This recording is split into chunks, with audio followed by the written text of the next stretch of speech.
Commission, you've had the agenda since Friday. I've heard nothing to the effect that you didn't approve of it. I would like to request that between item 6 and item 7, we take a moment to hear from the chairman of the Planning and Zoning Board, Mr. Jeffrey Baird. Does that meet your all's approval?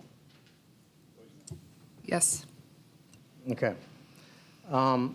I'll move right into the section called Hear the Public. This is the public's opportunity to take 3 minutes at the podium to address anything that is on tonight's agenda. There'll be a time similar to this later on for any item that is not on tonight's agenda. The floor is open.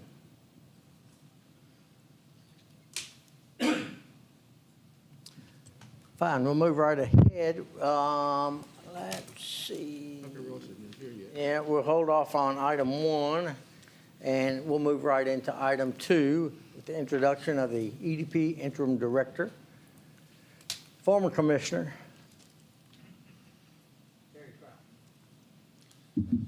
Thank you. For the record, I have 2 brothers who are Eagle Scouts. I didn't quite get there. All right, thank you. I remembered the words, so that's a good thing, good start. Let me say thank you to all of you who are serving, because I do recall it's not always the easiest job in the world to do, and I know the community appreciates it.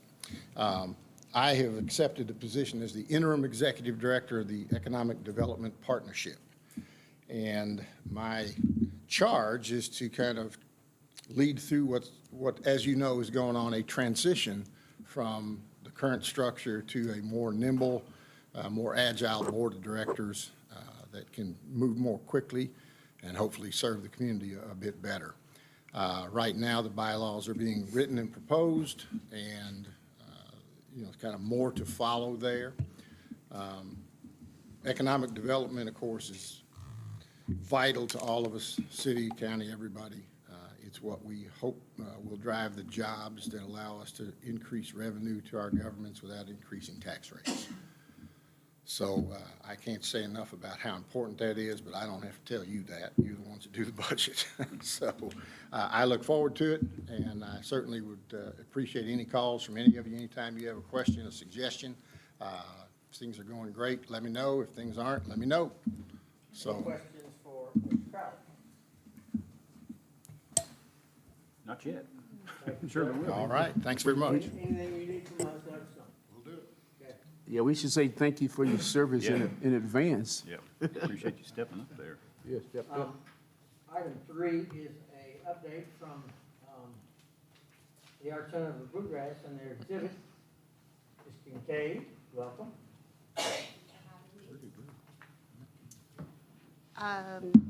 Yes, we're very excited to have a retrospective at the Art Center of the Bluegrass this fall. We will be working with the Powell family to bring in, from their private collection, 23 different pieces of Steve's work, and also including the 2 Zoomers that we have. That'd be a total of 25 pieces. The exhibit will also feature photos and tools and quite a few things related to Steve's artistic life. We will have programming around the exhibit, and you'll have the opportunity to go to Center College and see a demonstration with their new glass blower. We'll be at the Lunch with the Arts. We'll move over to the new sculpture and Center's campus, and we'll get a little talk about Brooke White's work there. And we'll have a few of Steve's mentees and friends who will speak about the exhibit and their experiences with Steve. We have a few pieces that will be for sale. For anyone who's interested, they'll be in the lobby of the Arts Center. And Bruce Richardson created a tea for the exhibit, so we'll have a Steve Powell tea, as well as fine art posters, some coffee table books, and we'll feature quite a few glass artists in our gift gallery as well from around the state. We're having already quite a lot of interest. News stories are picking them up. We have quite a few people who will be coming to the VIP opening. We're hopeful the governor will be there. It's the same day that the fire station is opening, and so if the governor can get to the fire station opening, maybe he can have a little time in Danville and then come on over to the Powell opening. And I'm not going to go into detail about the importance of Steve Powell to our community and to the community of Kentucky, the Center College community, and here, in Danville. You can read about that on the website and at the exhibit, but I think we all know what an incredible individual he was for our community. So we're delighted that the family is allowing us to take these precious pieces and show them to the public. Yeah, that's kind of in a nutshell. It opens on August 26th, as I mentioned. We'll have some relationship with Center College in the unveiling of their Stephen Powell Memorial Garden, and we'll have a few openings around that time too, which is the third weekend in October. Any questions for Ms. Kincaid? Sounds good. I was just going to make a comment that I think Mr. Powell was probably underappreciated by the non-arts community around here. I was in Chattanooga back a few months ago and went to this tiny glass blowing studio, and he asked me where I was from, and I told him, and he said, "That's where Stephen Powell's from." It was like I'd mentioned the king of all glass blowers, but he was he knew it. I'm sure that's that way all over the country. Yeah, he has work at the Smithsonian. I was in Venice this summer, and people knew that Steve Powell there, because of, amazing. yeah. So, yeah, he truly was an international artist here, choosing to live here in Danville. Can you say the time and location again for the 26th, August 26th, Yeah, right? August 26th through October 29th. And it's open whenever we're open, which would be Tuesday through Friday from 11 to 7 and Saturday from 10 until 5.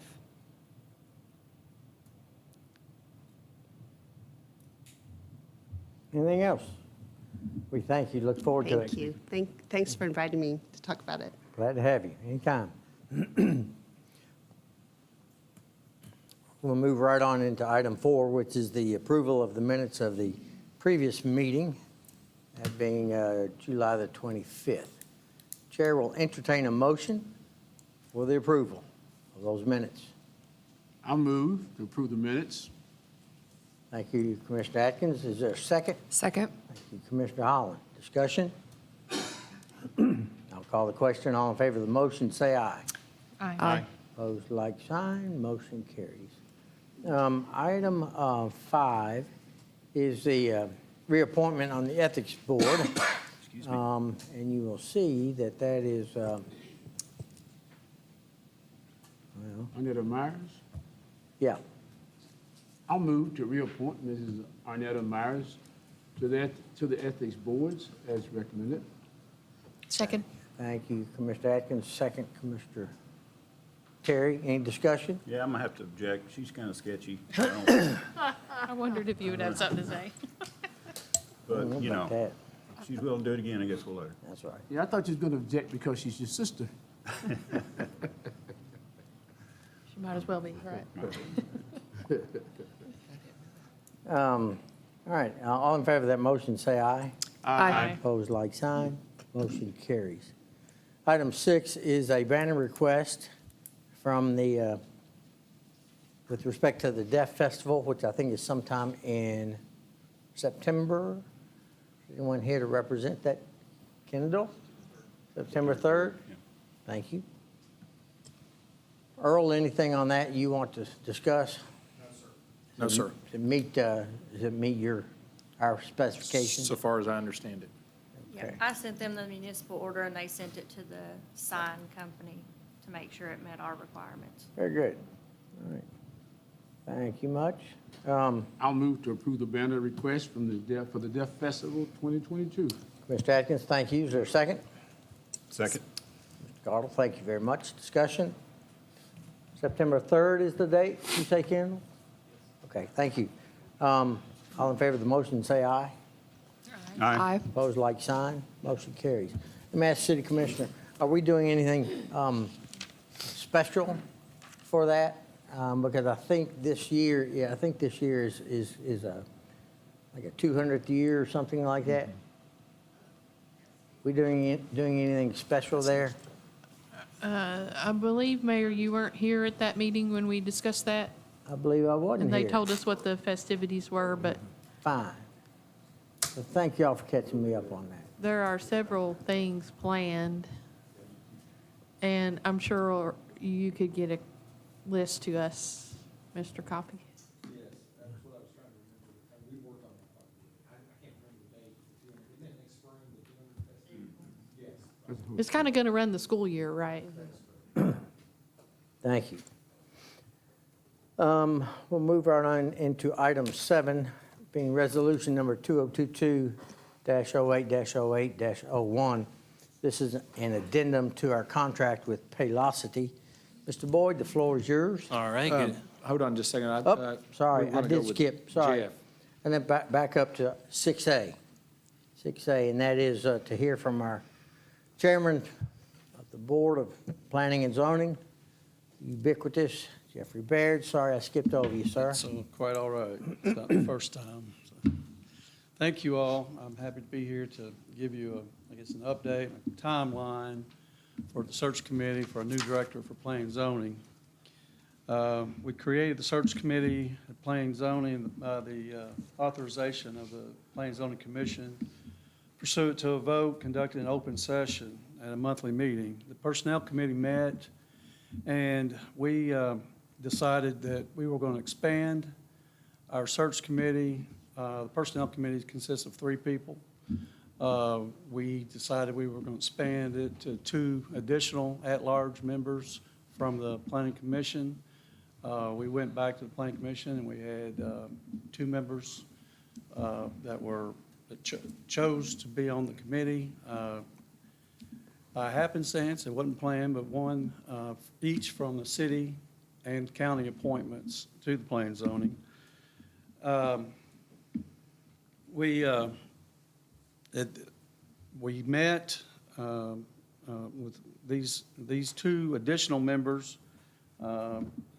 brought experience and conducting nationwide searches. I think we have probably a grade A search committee that I would put against any committee that could produce any search in this community. But so search committee, we met with the full committee present. At the time, we opened the meeting for discussion for a member to act as our chairperson. Sally Davenport was nominated and graciously accepted the challenge, bringing great energy and expertise to the position. So currently, we've received and processed numerous applications for the position. We've reduced the list to what we believe to be the most qualified candidates of ones we've received, and we're currently conducting and/or have scheduled to conduct interviews over the next several days with these candidates. If you have any questions, I'll Any be happy to questions? answer. Yeah, I mean, quite a few. I don't know if we need to get into how many, because we've whittled it down. So. Could you share the names of the search committee? 'Cause Yes, this is sir, be- I'd be this is happy being to. recorded for the public. I'd be more than happy to. The search committee consists of Jim Boyd, Vice Chair of Planning and Zoning, Tom Ruby, Sally Davenport, which is the search committee chair, Steve Griffin, Jeffrey Baird, myself as P&Z Chair, and Henry Smith, P&Z Legal Counsel. Yeah. And then the second comment I'd like to make is that there's been lots of community folks who've contacted me as a commissioner, I guess contacted all of us, because I've requested that they follow up with all the other commission members. To have some public input, a public hearing or something during the process. So I just want to toss it out and hope you all have received stuff from the Smart Growth Committee, just like we have too, probably. So please consider having some type of public forum for public input about the qualifications about looking for a planning and zoning person. Do you want me to respond to that? If you wish to. Yeah. I am in receipt of that letter. I've got a public comment I can make, and I have a private comment I can make. If you want to hear both of them, I'd be happy to give them to you, but. You do that, the private becomes public.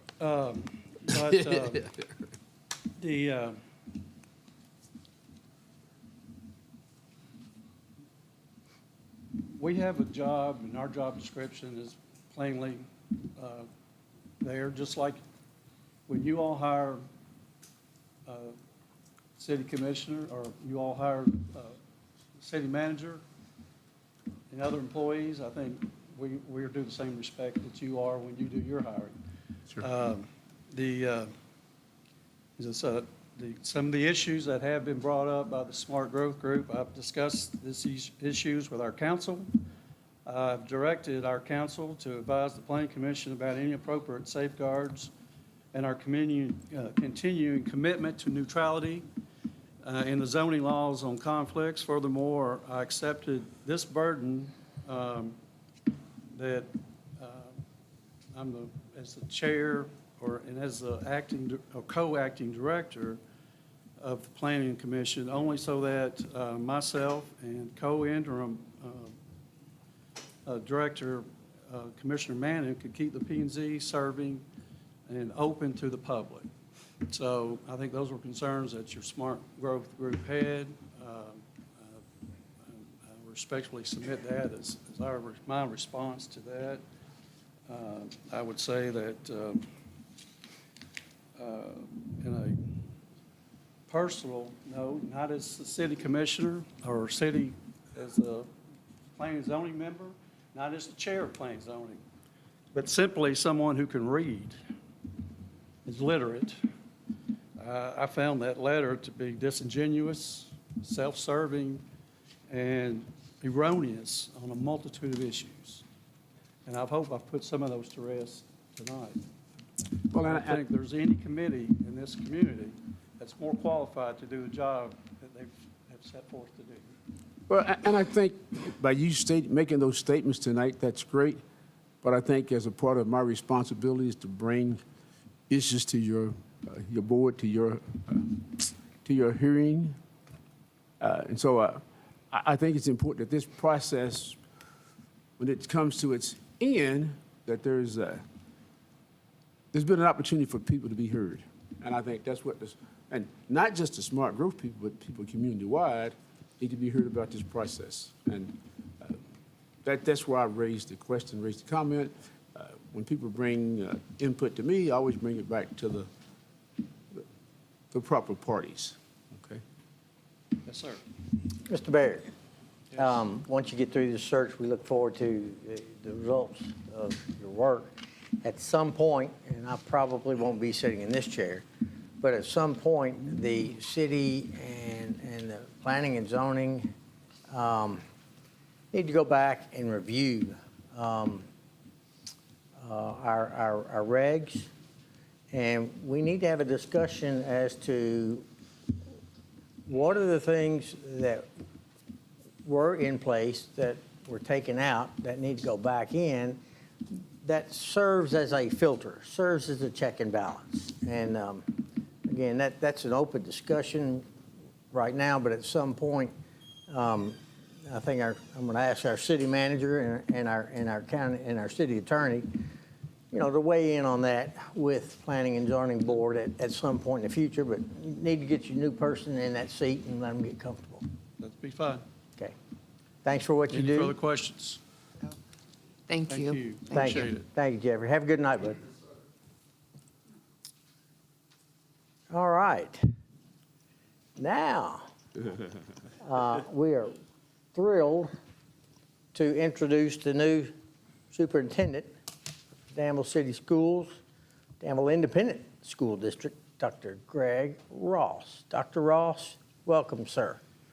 Thank you, and I do apologize for being late. all right. Unfortunately, our school board meeting was canceled tonight, but I ran into a couple other snafus. But I just want to take a moment and just say how excited I am to be a part of the Danville community.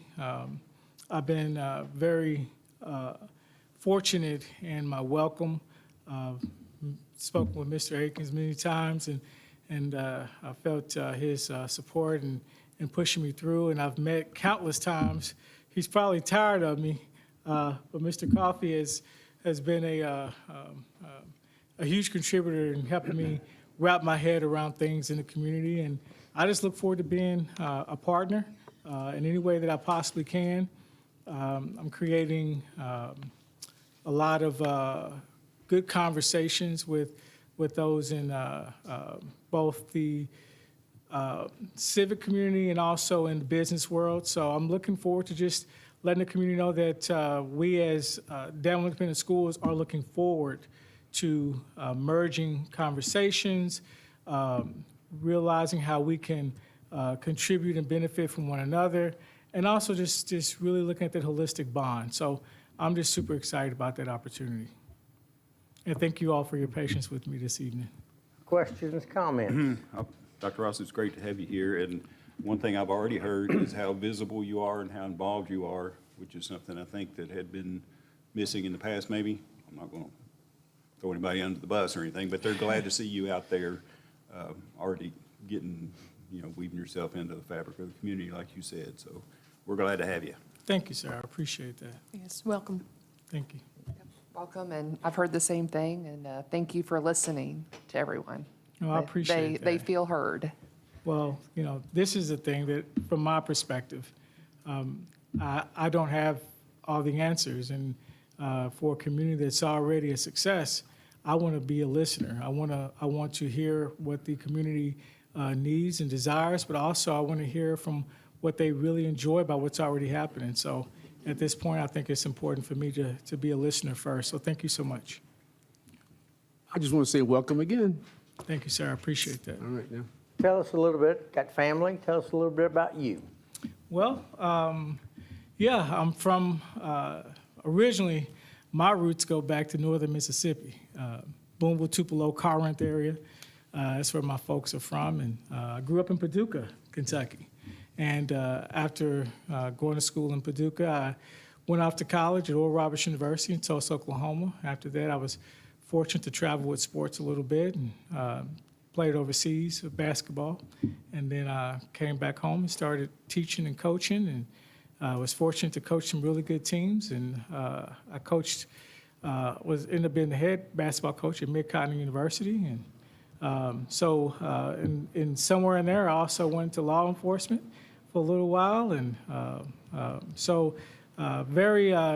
very varied background. I also used to have a commissioned art business where art's my passion. Initially, it was my major going into college. So I've been fortunate enough to do a lot of really nice commission pieces across the country.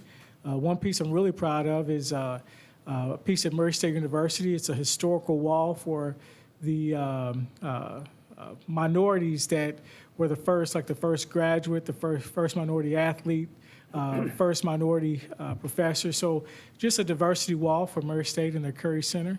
I've got lots of, I feel like I've lived a lot of different lives, but they all focus on one thing, and that's just building community and loving those around me. So education is my passion.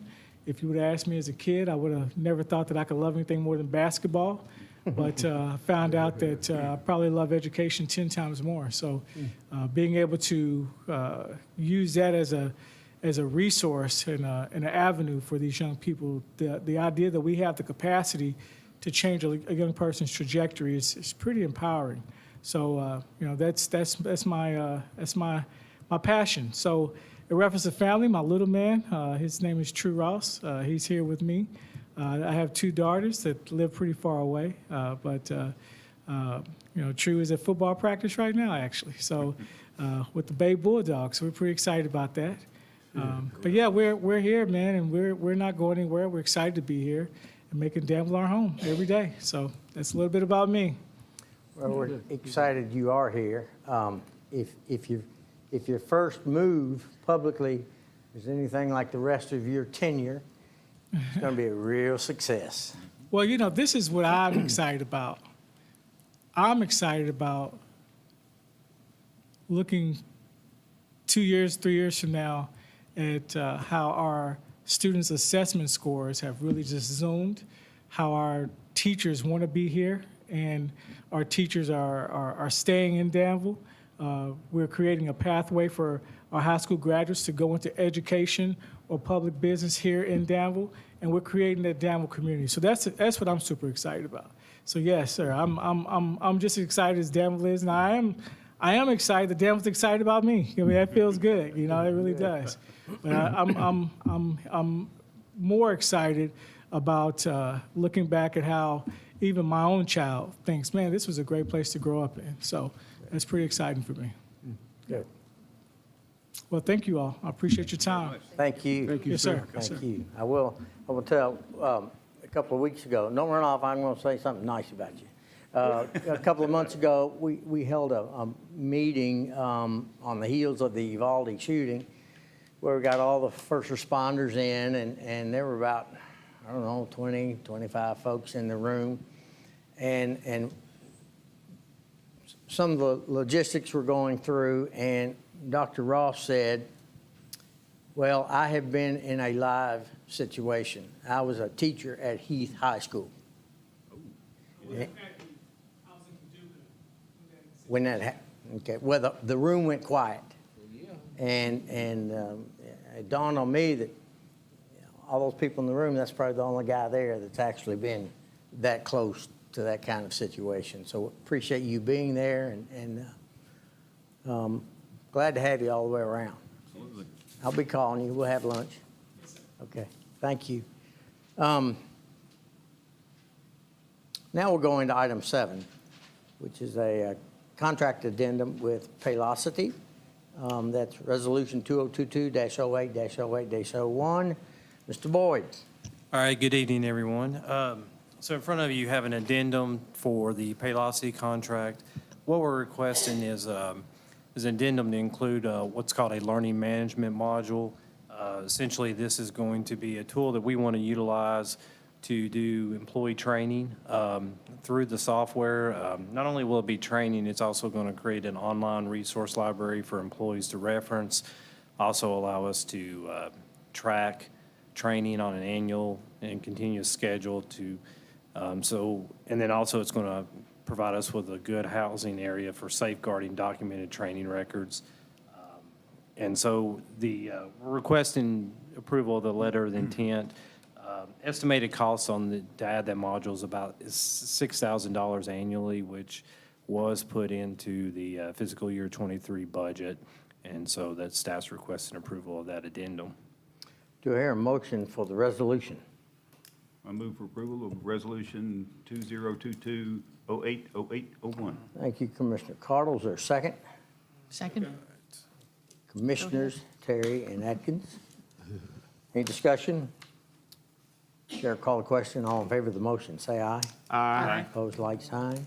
Motion carries. Item 8, update Human Resources. Continue, sir. All right, thank you, Mayor. So this is just an update on some department activities. Some of these we've talked about through the budget process, but it's a little been a while since we've gave an update, just general update. So thought it was a good opportunity to go through this. And also, we've got some good statistics on workforce that I've gotten just kind of a few questions from the group on. I thought this opportunity to kind of see how the city's trending from a workforce activity standpoint. So this is just a quick synopsis of some, and again, this is not all encompassing. This is just a summary of some of our top line projects and objectives. As you can see here, these are some of the things that we focused on in the first half of the year. Obviously, the compensation plan was a big part of that. Healthcare benefits, obviously, the city took on a new insurance broker, reorganized our health plan. We feel like that's going really well. And then we also did a lot of personnel policy revisions, and we talked about that through the budget process. Now, these are just some things that we have ongoing. our goal right here is to achieve these by the end of the year, but this is a fluid situation. So we have the two at the very top, which is our performance management program, which we'll kind of talk a little bit here in just a second, is we're going to be launching that in September. And then our safety training program, I've got a slide to really talk about safety. That's probably one of our most comprehensive programs that we're going to be working on throughout the rest of this year. And not just this year, it's an ongoing program, but I'll talk about that a little bit here in a second. And then, of course, we just mentioned the learning management module. That ties into safety training as well as some other training goals we have. And so, apologize, this slide's a little hard to read just because there's a lot of language, but performance management, we've talked a lot about this, and I know we talked about this through the budget process and staffing, but we are going to be transitioning to Paylocity learning management module. It's really going to be a more interactive process between the manager and the employee. A lot of advantages here to this is one of the things is now the employees and the managers are going to be able to see year over year their evaluations, compare them to prior years, so both parties can be engaged in tracking progress to the ultimate goal of enhancing the employee's performance within their job duties and job classification. We're going to have a nice feature now where both the employee and the manager can set goals, track those. And then also the employees are going to have the option to do self-appraisal, which really is a good feature where the employee can say, okay, I feel like I'm progressing at this level in this department, in this area. Compare that against where the manager feels that they are, and it gives a more clean chain of communication between parties. Now, what's really important about this is, it's got to be, sometimes evaluations, they can be overcomplicated, or they can not be what I call tangible. So we've kind of rebuilt this to make it really be what we call a SMART system, which is specific, measurable, achievable, and you can put time stamp on that. And this is just, and again, we're going to roll this out in September, look at it if we feel like as a group, and when I say a group, we mean we as a management team, if it needs to be changed, it will. But what's important about this is making sure that the evaluation process for staff is, tangible, measurable, and it's very cleanly communicated. So we've come up with 10 measurement metrics that we're going to measure staff on. And as we get into this and we look at specific job classifications, we have the ability to kind of customize this for different jobs, but this is what was reviewed with the management team that we agreed upon what we would like to measure for staff. And so, yeah, we're going to roll that out in September, do a mid-year review, and then the goal right now is to do a year-end review and probably at the end of May, 1st of June next year before the end of the fiscal year. So that way everyone can adapt to the new process. Okay. Now, safety training, this is one of the areas that we've talked about before, but we're really starting to dig into that now. Right now, staff, the goal is to develop a robust safety training program to obviously with the goal of training employees on perceived and known hazards in the workplace, how to protect themselves, the general public, contractors, anyone that's involved in any interactive in any city operations. That's third bullet on that top section. Staff, we've already recognized 46 different training topics that we're going to be building, so you can imagine it's going to be pretty robust. We've actually categorized it out into 4 primary categories, which is general safety, that every employee gets no matter what, whether they're in an office environment or a field position. Emergency response, which I've been talking with Tony and Doug on. The fire and police department is going to help us quite a bit with that. And then, of course, job-specific training that's specific to those jobs, standards of operations, and then equipment training. Right now, we've formed a leadership committee that's encompassing of the city engineer, utility director, HR director, public works director, and the water plant superintendent. And then we're going to help get a broad perspective of safety, we're going to rotate frontline employees into that each month.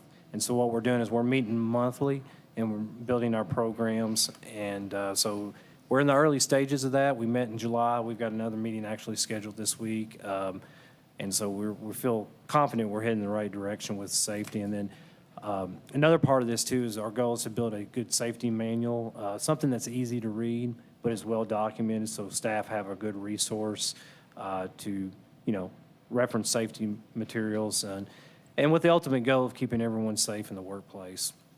And I've got more information later on in the year that I'll share on our workers' compensation, accident loss runs. We're doing really well, but I didn't have that. I usually like to wait till the end of the calendar year to kind of go through that trend, okay?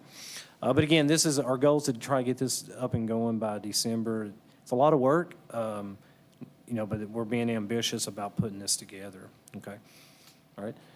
And then just real quick, we talked about this through the budget process too, but we're working with Sturgill Turner on a legal handbook review. We've got several items that we want to look at. It's just make sure that we continue to stay current with our handbook. There's not any conflicting language in there. And this is going to be something we'll be working on throughout the fiscal year. It's quite a bit of information. This is just a kind of quick summary of some of the policies that we're going to be looking at, such as FMLA, workers' compensation, obviously harassment, discrimination policies, probably, one of the top ones that we'll be looking at as well. And again, this is not all encompassing, but this is just kind of a summary of some of those key policies we'll look at. And then, of course, if we have changes to those, we'll be presenting those probably at the end of this year at some point as a collective presentation. Okay. So real quick on a recruiting update, this is just kind of where we're at on some positions. Currently, we've got 5 open positions that we're recruiting for. We have the community liaison, staff's in the process of reviewing resumes as we speak.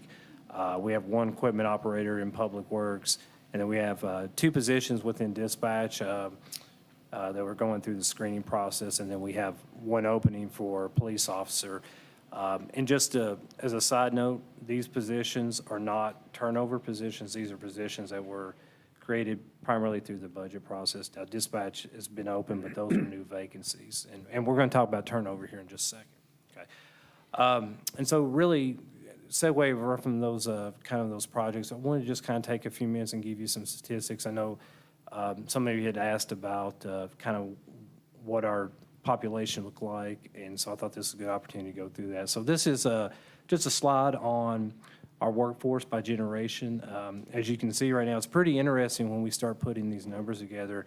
Almost 50% of our city population is under the age of 40, 50% is above that, and so that kind of gives you an idea of kind of where the city's at. We're almost in that transition stage to where we're going to start seeing a lot of retirements in the next few years.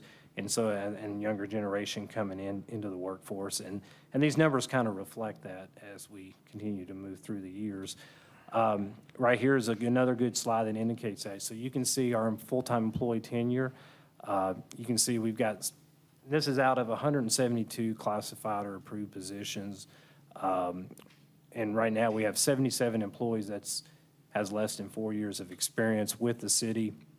And that is really key because we talked a lot about this during the budget process too, about recruitment, retention, and we talked about those first 3 to 5 years were really critical. And once they typically get through that years 5 to 9, the likelihood of an employee leaving the city for another position or for various reasons is relatively low. But those first 5 years are critical, and some of our policies that we've made changes with is we feel like is going to help us do that. And obviously, we all know the labor market is just changing. At a blink of an eye, we have to continue to review those things and adapt to because our goal is to take those 77 employees and we want to have them in these higher bar charts over time. Okay. Now, this right here is really an indicator of what you're seeing as far as those that could retire over the next few years. You can see the amount of employees that we have in Tier 3 as opposed to Tier 1, Tier 2. You can see it's kind of those Tier 1 and Tier 2 employees, are the ones that are more likely to retire because they've got more years of service in, obviously, through those tiers.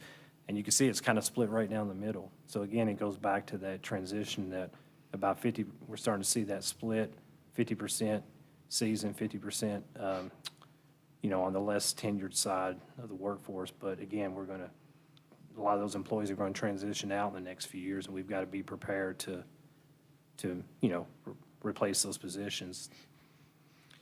And then this is just a slide of where where the city's investing their funds into the city. And you can see, if you look at the bottom half of the slide, in safety personnel and first responders, between police, fire, and 911, the city is investing almost about 50% of its workforce into public safety. And that's something we've talked about, really heavily over the last couple of years. And we've got obviously a pretty hefty investment in utilities, and we've increased our investment in human capital in Parks and Rec since they've transitioned over in 2020. So as we talk about capital investment, human capital is a big part of that. Obviously, it's one of the most important aspects, and we will continue to work through that.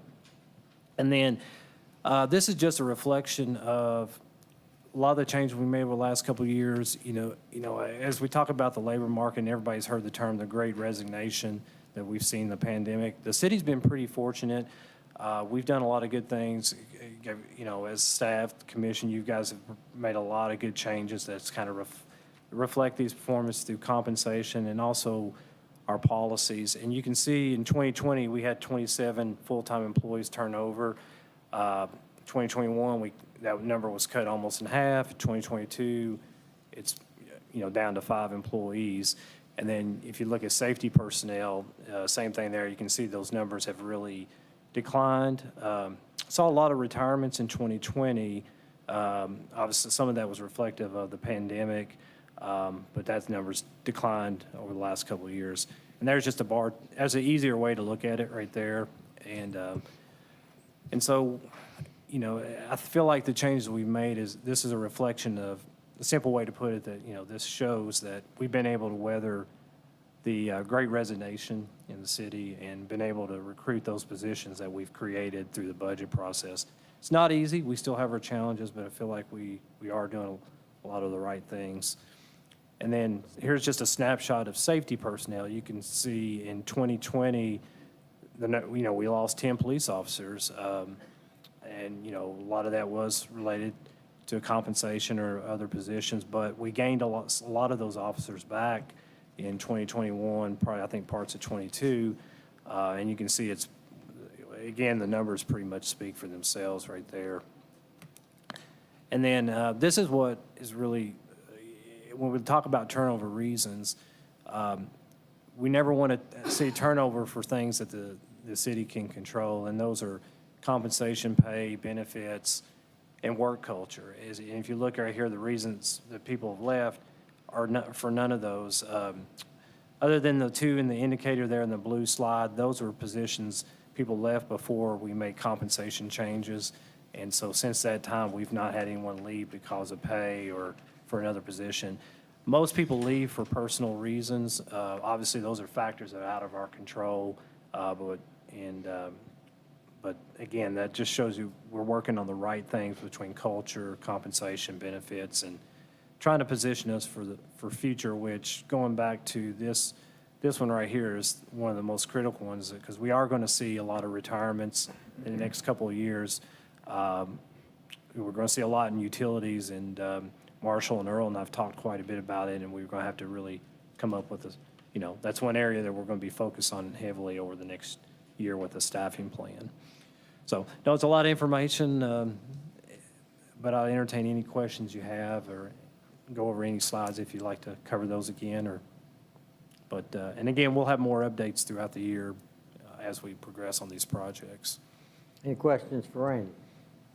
Did you guys, No, go did you ahead. guys used to write down goals, each department, and track those? Or is that new? Not prior, not on the old evaluation process, and there wasn't and that's one of the things we looked at, is being able to have two-way goal setting, allow the employees to have input to what they want to do. Like, for example, if they want to do continuing education or try to cross-train, this is an opportunity for employees to communicate that and the manager do it, but not in the past. And there wasn't a self-appraisal process either, which will really, by doing these things, the employee gets more involved in it. It feels like they have more stake in the game, so to speak, with the evaluations. But with any evaluation tool, it's only as good as how we use it too.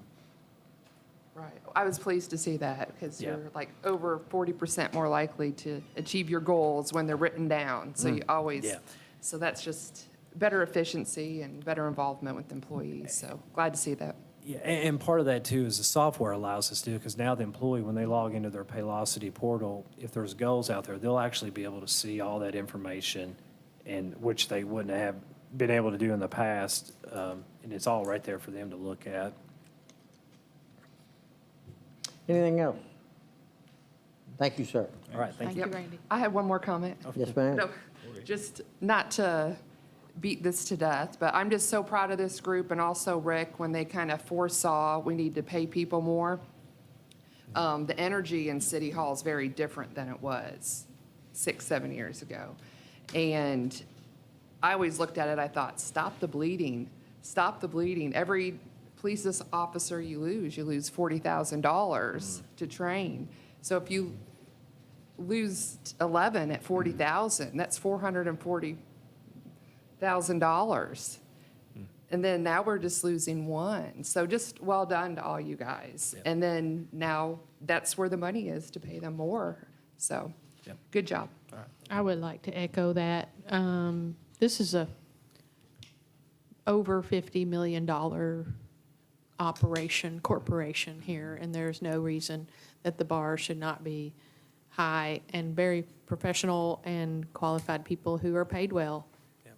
And I appreciate your professionalism, Randy, and your expertise. And once again, you've wrapped your arms around another elephant. So I appreciate your hard work. I appreciate everyone's support. I'll give some kudos to our city manager, too, who found Randy. Yes. So, anything else? We'll move to item 9, Resolution 2022-08-08-02. This is a surplus list of some IT matters. Do I hear a motion for the resolution? I move. Thank you, sir. Is there a second? Second. Thank you, ma'am. Discussion? Seeing none, all in favor of the resolution, say aye. Aye. Opposed, like sign, motion carries. Item 10, City Manager Report, Mr. Coffey. Thank you, Mayor, Commissioners. We'll go through this fairly quick. We'll begin with important dates. Hard copy should be on your desk, but it should be uploaded to OneDrive. The important dates, the Economic Development Symposium, we are pushing it towards the end of month of September to ensure better attendance. We had a conflict with the chamber event. Just want to let you know that you can erase that 9th, and we'll follow up with another date. Disruptions in normal operations. Of course, the downtown streetscape's ongoing. Josh, we won't spend any time on that. Josh has got an update.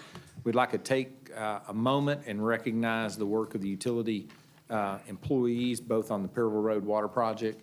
They had a significant tie-in towards the end of the week. We appreciate Donnie Sexton, the County Fire Department. Their station was impacted, and we appreciate his patience as he had to deal with the contractor and our staff, and that was a lot of time, and it was stressful for everyone involved. But that was a significant tie-in, had a boil water advisory for Perryville. Also, we have had with the weather a huge number of leaks, which is typical when you have dry weather to wet weather or hot weather to cold weather and things like that. We'd like to acknowledge their work. They worked a majority of 3 straight days there the week before last, and it continued through towards the end of last week. So we appreciate them. We have one major leak that he will cover on down in the agenda, and so we won't hold up on that. Future agenda items, that list is the same, other than we've added 2 items: codes, lien assessment process. We talked to the chief a little bit about that today, based on the feedback that we got from a citizen the meeting before last. What we'd like to do is look at how before we apply those liens, we want to make sure that we are taking the opportunity to save the court system time. If we can process those reimbursements without filing liens, that's going to hopefully save the system money overall. And also downtown parking enforcement. I know Josh and CenterWorks is leading a good group. And the chief and staff, they met, I know today, and I think there's some good ideas and coming out of that. Hopefully will be some changes, some important changes in the future, and so we'll wait to hear from that. But we are looking at that on a daily basis. I know some of you all had an email with some concern, and we're looking, the chief and I met again today on that, and we're looking at it. Auditors are, here trying to complete the 21 audit as we're transitioning with a new finance director. What we've concluded is that our FE software has just reached the end of its useful life, and so that transition can't occur fast enough. We would like to take 10 seconds and acknowledge that the City County Management Association has selected Josh Morgan, the city engineer, to be one of the 50 delegates. If you'll recall, we sent you an email where we were going to push him forward. Give credit to Josh for writing a really what I'd consider a strong response to their questions in order to get selected. And he is one of 50 delegates in the nation, the only delegate in Kentucky. The event will be at the University of Nebraska. That's in Nebraska, Josh. You might want to look that up. And, By Greyhound, it's about 4 days. proud of Josh for doing that, and proud that we are, as a small community, involved. We would like to say there's 38 cities and towns, 7 counties, and 3 regional council special districts, 1 nonprofit representative. There's 29 females, 19 males, and then we have a diverse set of ethnicities. And then also we have 13 from the West Coast, 12 from the West Coast, 13 from the Plains, 10 from the Southeast, 8 from the Midwest, and 6 from the Northeast. So it's a very diverse bunch spread out across the nation, and Josh got pushed forward. So I'm talking about that a lot because that's a significant thing for Danville to be involved. It's a 2030 visioning plan, and it will be a fairly intense 2 days, I would suspect. We would like to tell you that the city manager continuing education plan, what we talked about a little bit was what do we do? And I'm reaching out to the Zenith Performance Group in Lexington, who did some training for the airport board staff. We're developing a plan for those folks and we'll bring that to you as time passes. That will be later on this week. If all goes as planned, I'll know more. Newsletter, we will be working on it for August. Planning and Zoning, ZoneCo will be providing us a little bit of a review update by the end of the month. We did have a regional cities meeting last week with some of our neighboring communities that are within that 20-minute commute that we learned last year at our symposium. Then we will follow that up with a meeting early in September. There were some good ideas. It was a good, robust discussion about all the issues that we have covering. For example, Lebanon has, during the tornado event, we reached out to the mayor down there and talked about, we had generators if they needed one. So this year, we're trying to work with Stanford on street sweeper, things like that. So last year, we were able to give Stanford and having some exchange for salt, for example. So we want to work with our neighboring cities, and hopefully that can breed into stronger economic development approaches and tactics. And as we talked about that, all of that was well received, and so there'll be more to come on that, hopefully. Possibly a presentation at the symposium. We would like to conclude that, maybe make the regional approach to economic development our centerpiece or our last speech.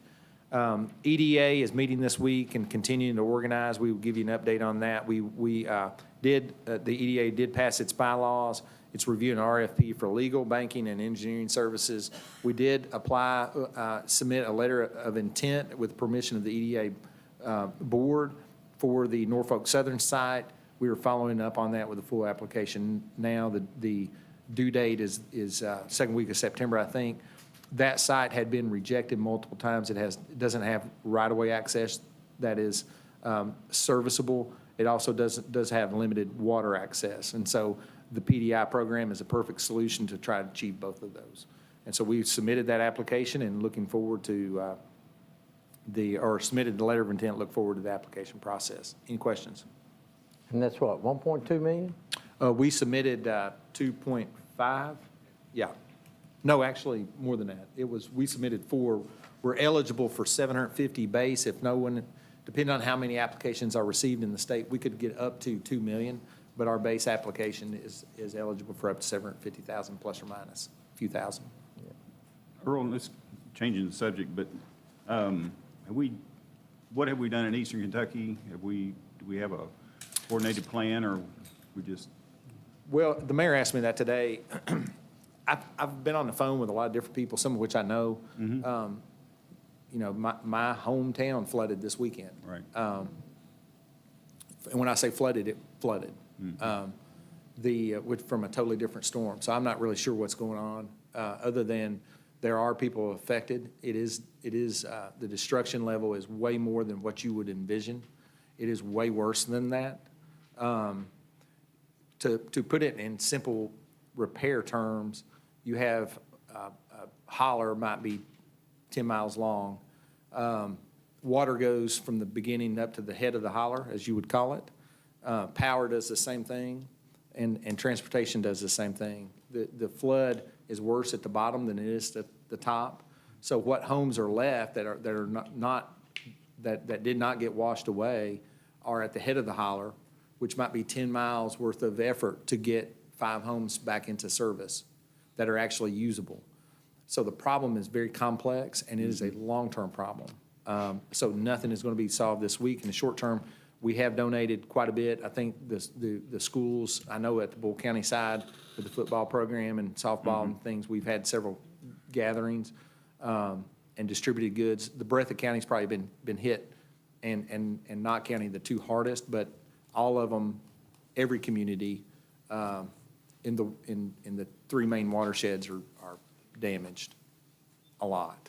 And it's not one holler, it's not a block off of the river like in Katrina. It's every holler, it's every stream crossing, it's all your local bridges. Some of your major state bridges are still intact, but it is a major problem. And so I don't know that there is a plan today. I think that we've talked with the fire department has a Surf Plus item here at the bottom, hopefully making a donation of those goods. We talked with the chief every day. I know the other day, I know the chief of police is talking about, you know, some of the agencies in Eastern Kentucky, what do they need? You know, we're kind of walking into it, waiting to see really what is needed, because I think, based on my call today, people are still trying to dig out and figure out what to do. Yeah. Okay. It's very complicated. Oh, please let us know what we can do or what we can send. We've had some utility staff go over there and help a little bit. You know, I've got to go over there myself soon, and there's a couple places I need to go do a couple things, but we'll just see how it plays out. Is there enough manpower?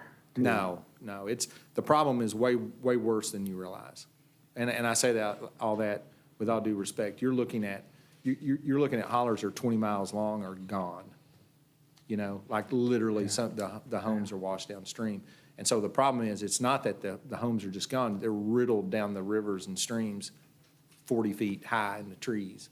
And so it's not a, I don't know, practically, and I'm not trying to be too, you know, demonstrative, I guess, but I don't know how you clean it up.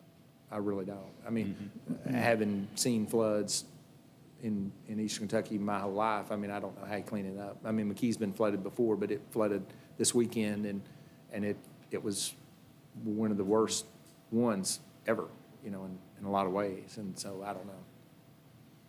Well, everybody has sent food, water, dish soap. That's the most immediate thing, just food and But water. at some point, you got to have enough people down there to provide the manpower. And I'd like to know if they need it. You know, when everything got flattened down in Western Kentucky, there was an army of people from everywhere came down there, to the point that they said, enough. In East Kentucky, it's different, because so many people in the state of Kentucky have never been to East Kentucky. So they don't know what they're dealing with. And it's not a very populated area. And so I'd like for you to make sure that if they need manpower, we need to figure out how to get manpower down there. It's a widespread problem, and really, for me, the emergency folks with the state really have to give some request, or, you know, it needs to be more organized. Western Kentucky was very finite in that it was a strip, right? Right. That's not like that there. And then even if it is an area where you can identify, okay, this watershed was severely damaged, there's no way to get to it because the bridges are gone. And so you have Buckhorn School is gone. So what are those kids going to do? And that's not the only one. The gentleman I was on the call today, he named 6 that he'd seen with his eyes that were gone. Schools like Perry Central. It's not, the problem is worse than you realize. I mean, and I say that with, it's easy for us to think and imagine these, but it's worse than that. And everyone that I have talked to that have been on scene has had that same reaction. It's worse than what you think, Earl, or it's worse than what you've seen before, or it's worse, yeah, I have family members that worked in Katrina for the power company. This is worse than that by a lot. So if you will, find out if they need manpower. And you don't need them running over each other like ants. But surely to goodness, we could organize people to go down. Surely to goodness, we could coalesce the churches to go down and help these folks. Whether it's 2 days, whatever. And you and I were talking about it. It's not a repair. It's a rebuild. Correct. It's just a total rebuild. And here's the question, rebuild where? Most of the flat land that ran along the creeks is gone. Where you gonna rebuild? And the watershed has just completely changed. Yeah, watershed will be different. And I think we have to take the lead from the governor of our state. Right. He said, be patient, don't everybody rush to Eastern Kentucky. The word will get out, but it's gonna take a long time. And we're in response, area churches and nonprofits have already been collecting items from Danville, Kentucky, and taking them to Eastern Kentucky. So it's already started from our community, but again, they're all going down, dropping stuff off and coming back because they don't want to get in the way. So it's already started from our community. As government, we're sometimes the last ones to get involved, and sometimes it's best for us to be the last because we'll know what we need to do. Well, there's fire trucks, so you've got 400 days in lead time on a fire truck. So if we got our fire truck this year to replace one that we have, maybe we, there's fire trucks, pictures I've seen of fire trucks upside down in the river, right? So there are long-term needs that are real. We've talked about, cruisers. We've talked about all kinds of stuff with different staff members, and certainly it's something that we need to be considering ourselves and inventorying our minds as department heads and leaders, what we have available. And then when the call is made, we need to be prepared to react to that. And so then we've asked, the chief of police, I know Doug's working on it and thinking about those things. And so we, as staff, Public Works, I don't know what those needs are. Because you have to have operators, so you can't just send a backhoe there. So it's more complicated than, so we have to take our lead from the state at this point. Well, just keep us informed and know that they're in our thoughts and prayers. And, we definitely don't want to go and get in the way, but we definitely want to help. So just if you could keep us up to date on that. We're in the section called Hear the Public. This is the public's opportunity to take 3 minutes to discuss anything that has not been presented and is not on tonight's agenda. Any takers? Going once, going twice, moving right along to commissioner comments. Anyone have any commissioner comments? I have a few. Go ahead. Thank you for addressing the executive coaching, Mr. Coffey. I was going to bring that up tonight and explore that with the commissioners and with you as well. It's not just for you, it's for staff and even city commission and future city commissions and staff. So like I said, this is a over $50 million operation, and executive coaches are becoming more and more common, not only for the CEO of the company, but also for staff. So I would just ask that this group be available for staff and commission also in the future for training for them.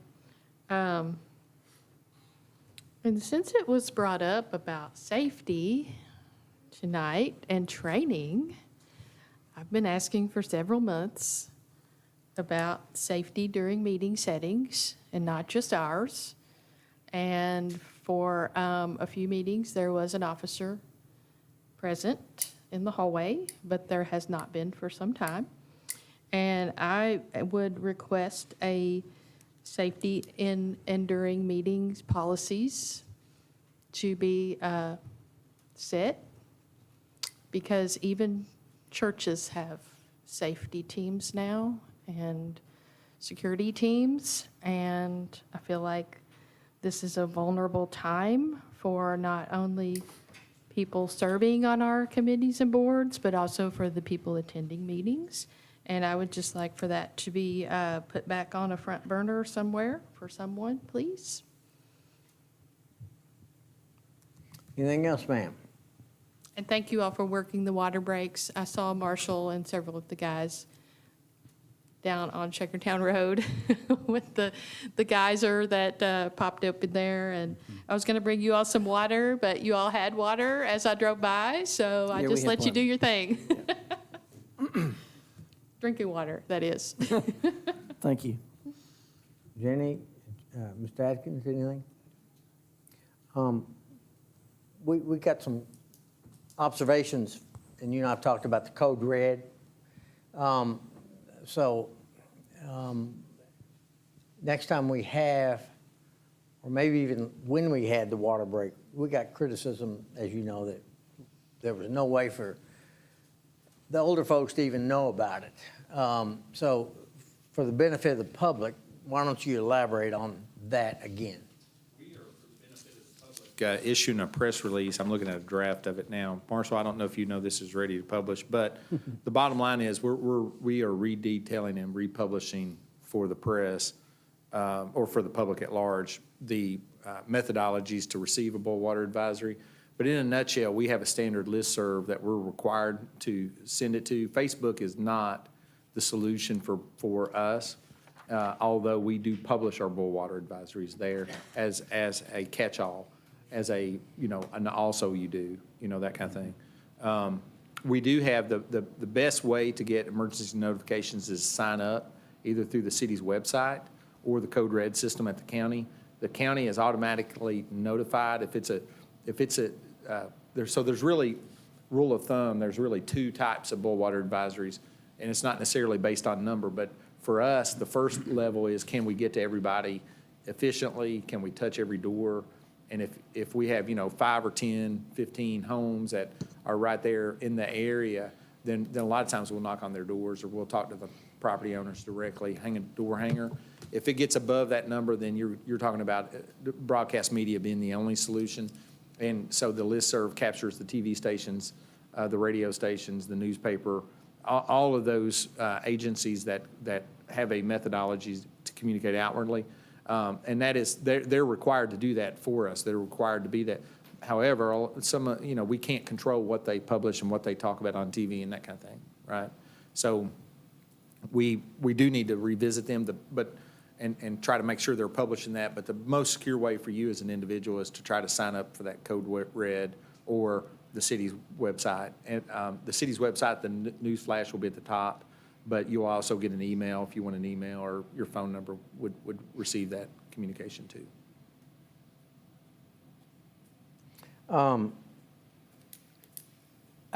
Gave you some information a couple weeks ago about, it's a one-page application for the $7,500 tech grant. I do not have an update on that. I didn't talk to Nick about that today. I meant to do that. And Okay. totally And then- got sidetracked. And then I sent you something today about the opioid grant. That will be on the next agenda to approve that. Okay. Right. We were aware that the city clerk was working on that. I know Chief Gray had received that also. Okay.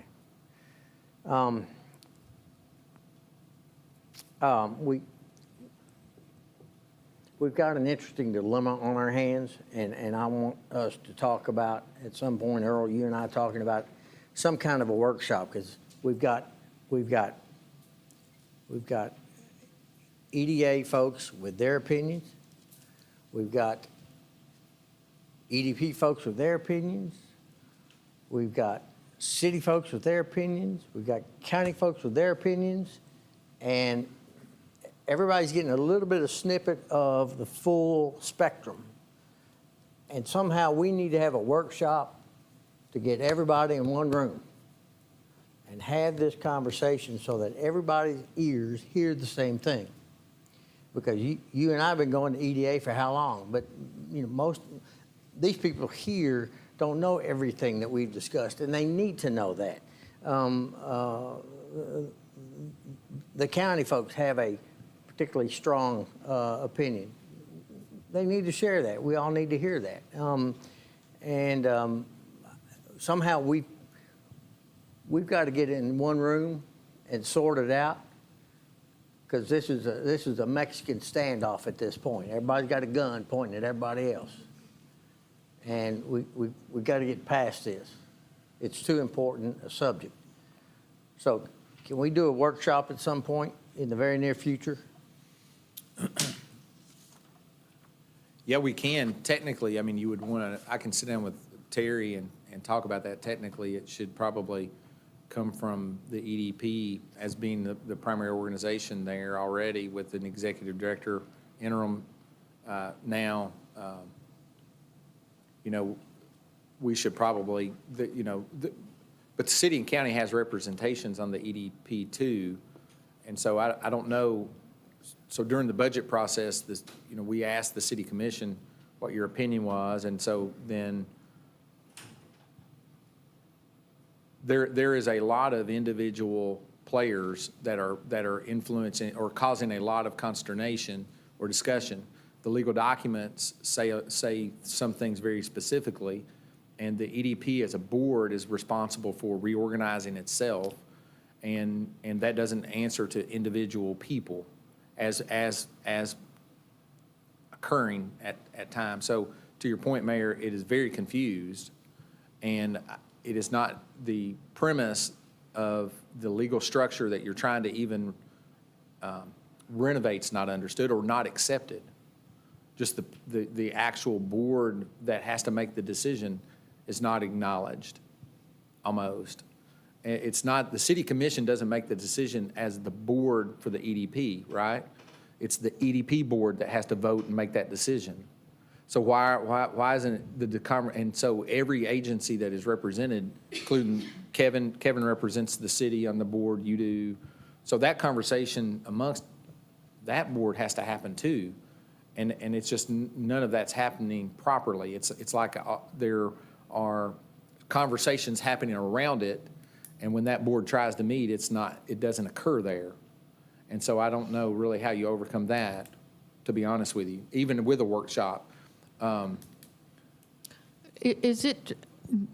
the EDP vote It's my understanding to that restructure? the EDP is working on their bylaws this month, and we would anticipate them bringing them up for a discussion in 2 weeks or the week after. So 1 week from Wednesday is their next full board meeting. So my understanding, they will take those bylaws up as a board then. But so if they voted to restructure, so at what point is their new board going to be in place and voting? So as when they restructure, when they vote on their bylaws, then the partners would need to confirm that that's how, at that point, they would have to react to that, I would assume, right? And then that's when it goes into effect. So once that board passes their bylaws, and then we will have a copy of that as the city commission, then you guys have to rubber stamp that or not. And But then we really have no authority over what they have decided other than our representatives. And So misunderstood is there's a lot of secondary conversations tied to what those bylaws need to say. right. But the chairman of the board of the EDP has gone to all of their partners, and as that has been occurring, it's been perceived at times as that conversation is not on the up and up for, that, I don't understand that. That's him talking to the partners.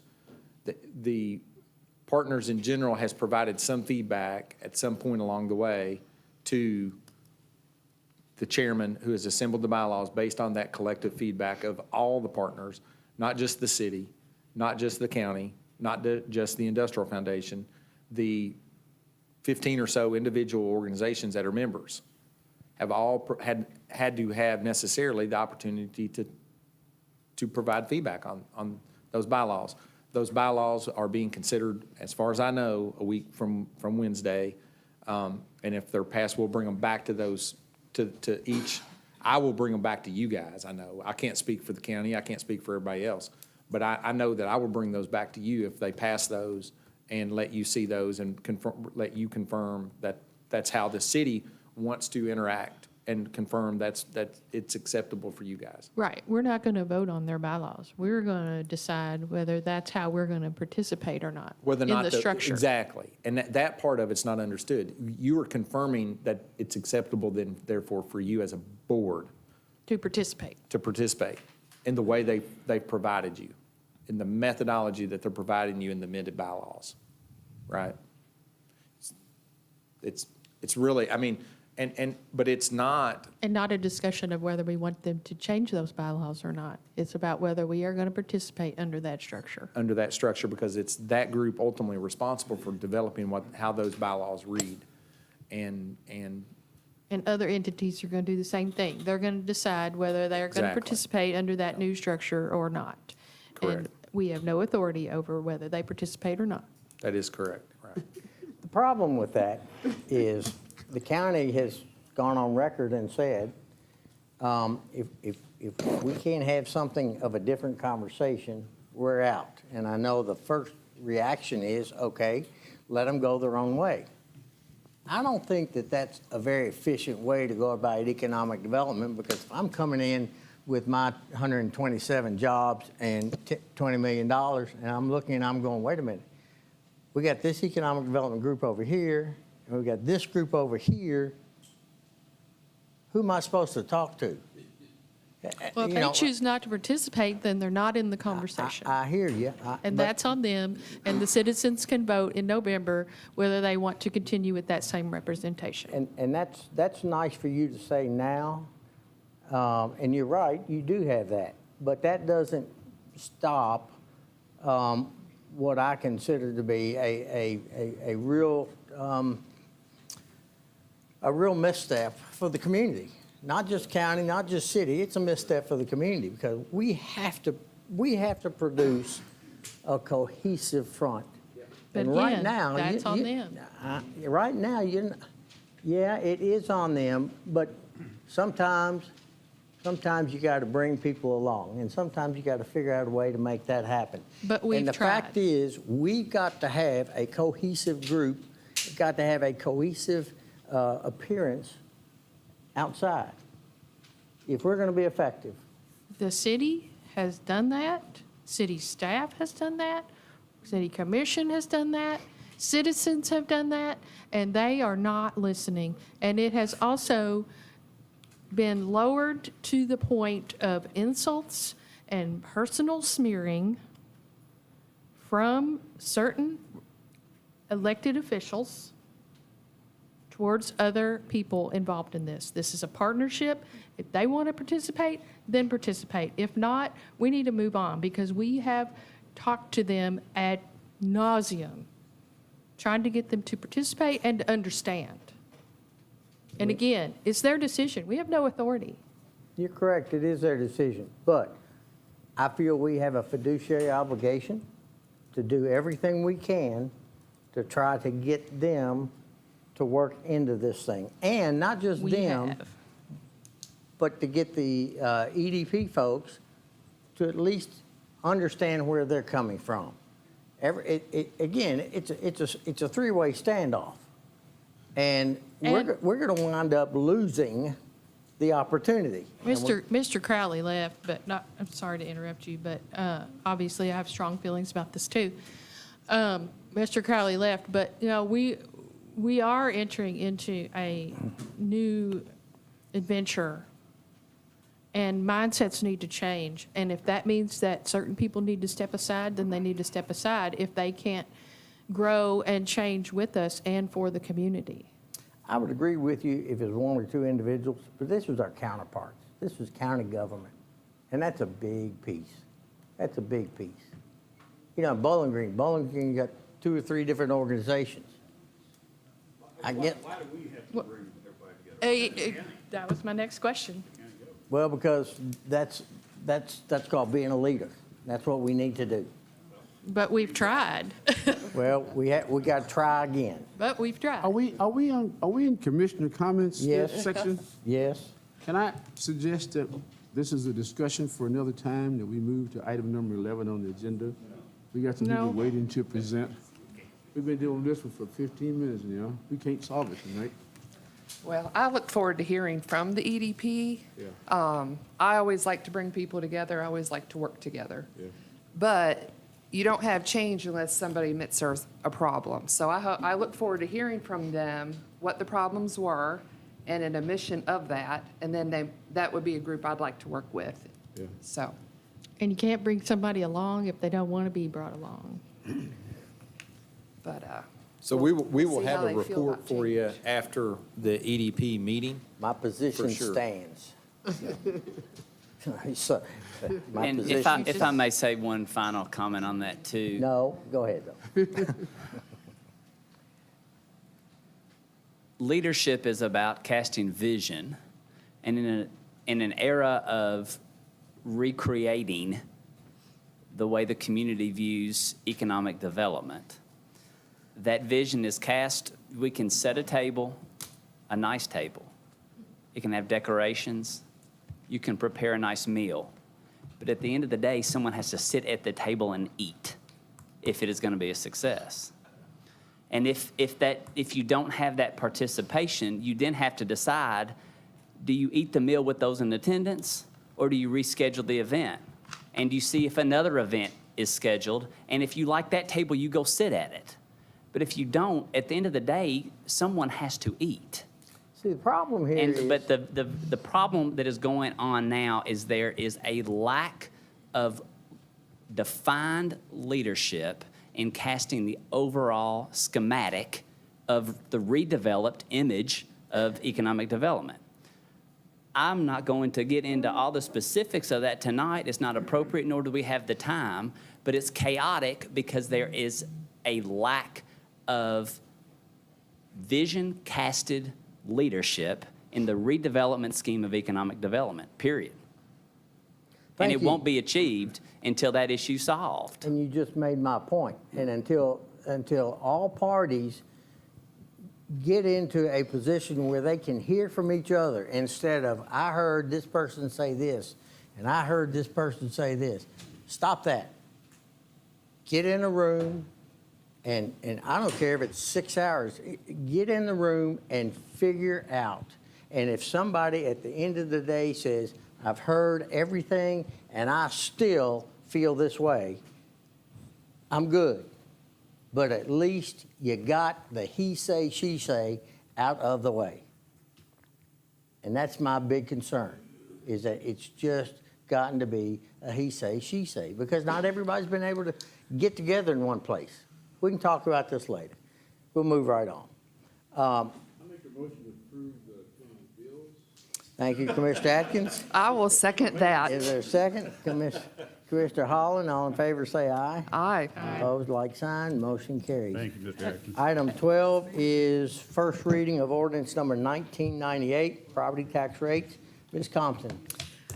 Yes, as you guys may remember, during our budgeting process, our tax rates, we had budgeted based on the compensating rate, which for just everybody's general reminder, it essentially calculates the tax rate to generate the same revenue as we generated the prior year with the exclusion of any new property. So it doesn't, we don't actually increase your rate this year. Technically, we decrease it slightly What? Say it to again. What? generate a similar amount of revenue for the city. She whispered that, didn't she? So in total, as compared to 2021, the rates were 0.138 cents per $100 for real property and .1902 per $100 for personal property. And this is anticipated to yield an additional $14,780 in revenue compared to last year, with a total of $1,843,460 in total. In addition, our rate for motor vehicles will remain at .2 per $100, with an anticipated increase of $30,000 in motor vehicle and watercraft revenue. And that is not an increase due to rate, it's an increase due to the assessment by the property value administrators. I make the So- motion to approve first reading of ordinance 1998 property tax rates, with the caveat that they're being lowered in some cases. Thank you, Commissioner Atkins. Is there a second? Second? Real quick, Mayor, two things. This new rate is .133 per hundred and .1901. I just want to make sure make sure that didn't get lost. The other thing is this is the ordinance where we confirm that the ad valorem tax rate on personal aircraft for the city of Danville beginning July of 2022, this is the first legal opportunity you've had to fix this number, is set at 0. Any further discussion? Roll call, Madam Clerk. This is the first reading of ordinance number 1998, an ordinance establishing ad valorem tax rates for fiscal year 2022 through 2023 and penalties for non-payment.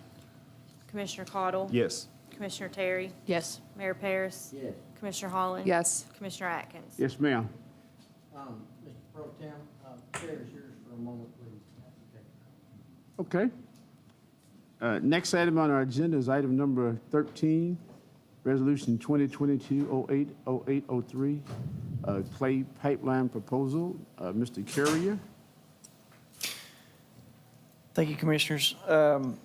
As Earl alluded to earlier, we've had some recent water main breaks and disruptions to service to our customers in different areas of the city, mainly due to weather-related impacts. What I'm bringing up right now is actually a prime example of that. On July the 28th, late in the evening, middle of the night, July 28th, we had a water main break on the existing water line that travels across Clark's Run on the west side of Goggin Lane. So in efforts to expedite repairs to that and get that level of redundancy back for our system and maintain proper fire protection for our folks, we're looking to expedite a directional bore contract with Clay Pipeline Incorporated. The amount is not to exceed $40,000 charged to the capital infrastructure budget for the utility fund. Any questions? Comments? Move for approval? Second? All those in favor? Aye. Resolution passes. Hey, Marshall, when I first read the agenda, it looked like we're going to start putting clay pipe in. I thought, what in the world? No, yeah, I can see that. How old No, are that's the you? name of the company. So, yeah, we're not going to digress, hopefully. So, Chair would like to recommend a 5-minute recess at this time, as requested by Commissioner. I'll second that. Commissioner who? Cottle, I thought it I'll was. second that. Yes. Thank you. Thank you, guys.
Second. First and second, thank you. All in favor of motion, say aye. Aye. Opposed, like sign. We're in regular session. Item 14 is the Parks Capital Project update. Mr. Morgan? Yes, I'll try to move through this pretty quick. This is a slideshow that our consultant sent to us over the weekend. It's really just informational, trying to catch you all up, especially on the dollars end of the project so far. But I'll run through this. Turned on here. Okay. So here's a quick overview of the slideshow, the usual front-end stuff they apply. So they wanted to, as you later in the agenda, they have a couple more fee proposals. So we've asked them to kind of break down their fee proposals to this point so you all can see where your money has gone to and where it's going in the future. So they've got a slide for each one, a couple slides where they kind of define what the task order, task orders is what they're calling each fee proposal that they've sent to us that we've approved.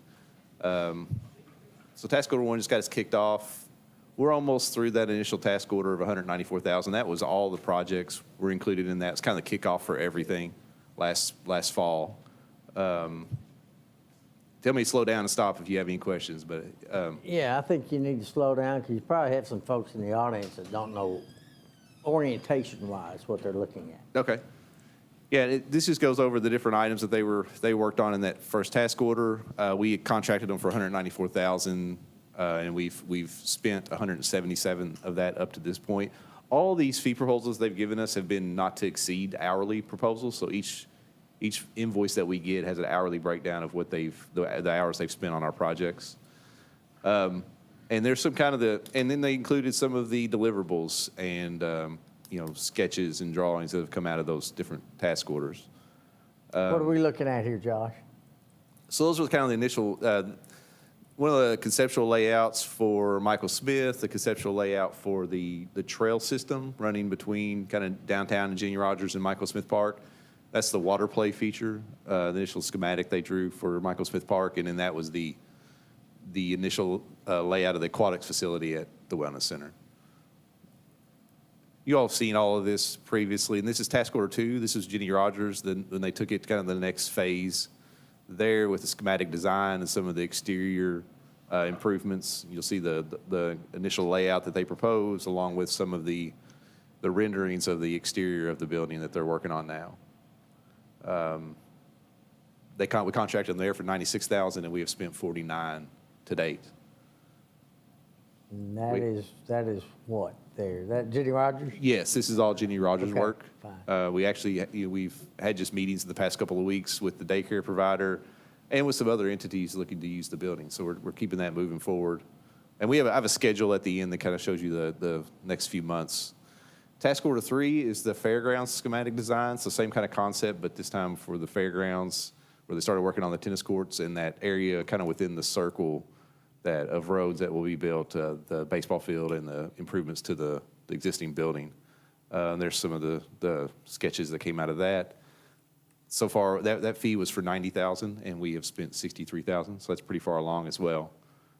Just more sketches that have come out of that task order. What's the top left? That's their initial design for the existing metal building that's out there, renovating that, turning it into an event space and Parks and Rec offices. Oh, okay. They've got a little patio area, not little, it's fairly good sized patio area that would overlook the tennis courts and baseball fields. And like we talked about, a lot of these initial schematics are really the dream layouts and designs, and we've pared back from there as we've moved along. Task order 4 was now we're moving from the schematic design into construction documents. This was at Jenny Rogers. They started construction documents to start to get these projects built out for the building improvements and for the site improvements to prepare the way for the child care center. You can see some of the drawings, blueprints that they're working on now. And then here's some more layout work that they're working on. And as you can see, this was a $325,000 fee. This was a big fee because this is going to be a pretty good sized project. And they've not invoiced us for any work on this yet, so we're still really early on this project. And then, I have a question. yes, go ahead. So did we officially decide on this is what we're doing with Jenny Rogers? Well, we haven't officially had an agreement with Boyle County Schools yet, but the child care center, what the changes that we're making to the building are whatever child care center would occupy the space would be able to utilize it. Nothing we're doing now is custom for the county schools. But we've always kind of anticipated that eastern wing being a child care center, and those are really the improvements we're talking about. So that's kind of the only construction that's actually moving forward?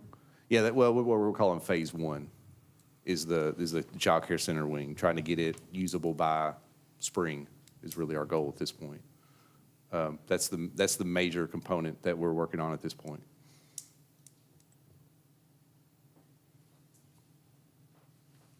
And you can see there, you can see the deliverables listed there. Kind of list out the different things that they're working through. And then task order 5 is with the aquatic feasibility and fairgrounds, and fairgrounds phase 1 construction documents. So it kind of lists there the items that were included in task order 5. Hold on, back up, so Yep. I need some orientation there. The drawing you're looking at there is the fairgrounds. Yeah. Bypass is running. Up in the northeast corner. Yeah. is the- Okay. I Yeah, got we're it. kind of turned up as west, if that makes sense. And you can see the existing road running up towards the middle school. Yep. And the track across the road, kind of gets you orientated. And you can kind of see some of the existing buildings on the drawing as well.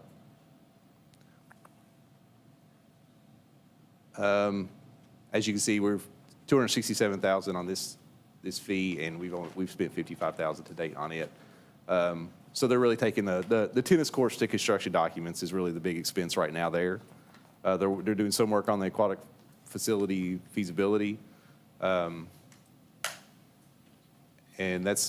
you'll see here when we get to after this section, we've got a section of what they're actually looking at now and construction cost estimates. We'll talk through the tennis courts a little more there. And then task order 6 is what you're going to see tonight, which is the Michael Smith Park plan refinement and phase 1 construction documents, which is for the phase 1. We're considering the water play feature, some entrance improvements and parking. And we'll look at some sketches of that here in a minute. And that'll be for $255,000. You can see they've included sketches they've already worked on of a kind of, I don't know if I call it temporary, a kind of first phase restroom where they build a structure around portalets, just to kind of make the site look nice until we get to a later stage and we work on the pavilion and we build flood-proof bathrooms at that time. So then they moved into cost. So some of these numbers are going to be really big. We're working through that with the consultant. They have Turner Construction on their team that's helping with the estimating. We've a fee proposal from them later to help us with some of the bidding work coming up. I think they're being very conservative in some of these estimates, but also, things have changed a lot in the past couple of years from a cost standpoint. So, we looked at the tennis complex, and you see a baseline price of $2.4 million. When you dig into the numbers, which you can kind of see the tennis court layout that the kind of the basic layout that they're including in that $2.4 million. I think they have some additional cost in there for site work, including utility access, that are a little bit inflated. When you look at the basic courts and fence and those kind of items, it's going to be probably more. I think it's going to be even more like the 1.5 million. I think we initially had 1 million in our minds when we first started working on this project, but look at some of the numbers that they're providing. It's probably going to be closer to 1.5. And just to give you all an update on this has if the county schools are going to use these tennis courts this spring, we have a deadline to hit. So we have actually already advertised for bids for the earthwork component of the project just to get earth moving, so that hopefully I'll have a bid for you all to award at the next commission meeting, to get that moving along. And here's kind of the upgraded project. You start talking about the tiered seating, the lighting. which I don't think the numbers on these projects are bad. You know, the bleacher seating, 120, the championship court lighting, 214,000. Those numbers, I think, are reasonable and something we should explore. We could bid it out, include it in the base bid, or we could look at doing some alternates just to see how this comes in. And then they've got some additional items here. Tournament court lighting, 272,000. Shade structures, 289,000. That's a big number. We could pare that back with some different changes to get it to something more reasonable. And then moving to Jenny Rogers, same thing here, 2.1 million for the building improvements, just for phase one. We're finding it hard to see those numbers, but we're going to keep working with them and try to get those numbers dialed in before we bid the project out, so we have a good idea of what we're getting into. You see some of the other items they have listed there. Fire protection is the number one item on our minds there. We want to get this building sprinkled as soon as possible, because that's kind of holding up us really fully implementing the building right now until we get the whole building sprinkled, because that'll be a pretty disruptive project if anybody wants to move in there and use it regularly. We have a few agencies in town using the building for special events, but nothing day to day. Kind of get an idea of some of the numbers they're putting out there. And then for Michael Smith Park, we look about 800,000 for the interactive water feature. You know, park entry 570,000. I think I'm going to recommend some changes to that to try to get that number down. And the same thing with the parking. We don't need to put a bunch of money into parking lots that we could utilize in other ways. So we're going to talk about that some more. But just to give you all an idea of the scale of the numbers that these improvements are going to cost. And we're trying to have phase one completion you see down there. We'll look at the schedule later, but we're going to try to get that water feature in by May of 2023 to have it for next summer. Here's the schedule. I talked about fairgrounds phase one, which is the tennis courts primarily. That has that March kind of completion date that we're shooting for. It's starting now. And then Jenny Rogers will hopefully have by May of 2023. And then Michael Smith Park as well. In the May, we have a water feature in place. So that kind of gets you where we're at with our different phase one projects. And then aquatics wellness, we need to continue feasibility design and schematic design and discussions with the hospital on that partnership and see where that goes. So that's the end of the slideshow that they provided. Any questions? It's really, like I said, it's really informational, no decisions that other than, we'll look at these fees on the other agenda items, but just want to give you all an update of where we were. You kind of get lost, especially all the numbers thrown around where we are. So Josh has been working off of the slideshow for a while, and as you can tell, there are a lot of moving parts, and it's fairly difficult to capture the various details. So we're working on a way to present it so that it's easier to reproduce it and easier to get your head around in a quick way. But also then, since saying that, so we're working on how to present it better so that it makes more sense, in other words. But because it is, you're talking about improvements in various parks all over the place. But the other side of that is that it's also very piecemeal. So the way it's going, there's going to be a lot of little things occurring over time, potentially. And so then to manage cost, to keep cost under budget or at the budget, that's one of the things we're using in order to do that is to do it parts at a time and to try to mitigate the inflation that we're seeing in the market by using that strategy.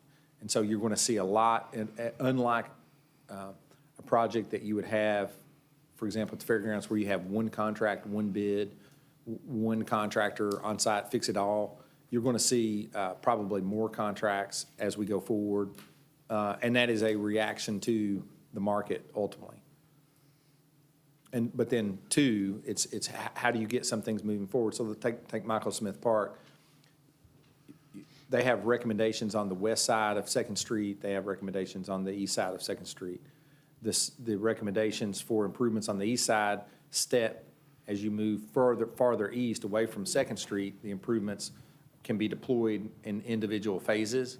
And so when he's talking about the water park feature there, you're talking about doing over to one of the construction joints.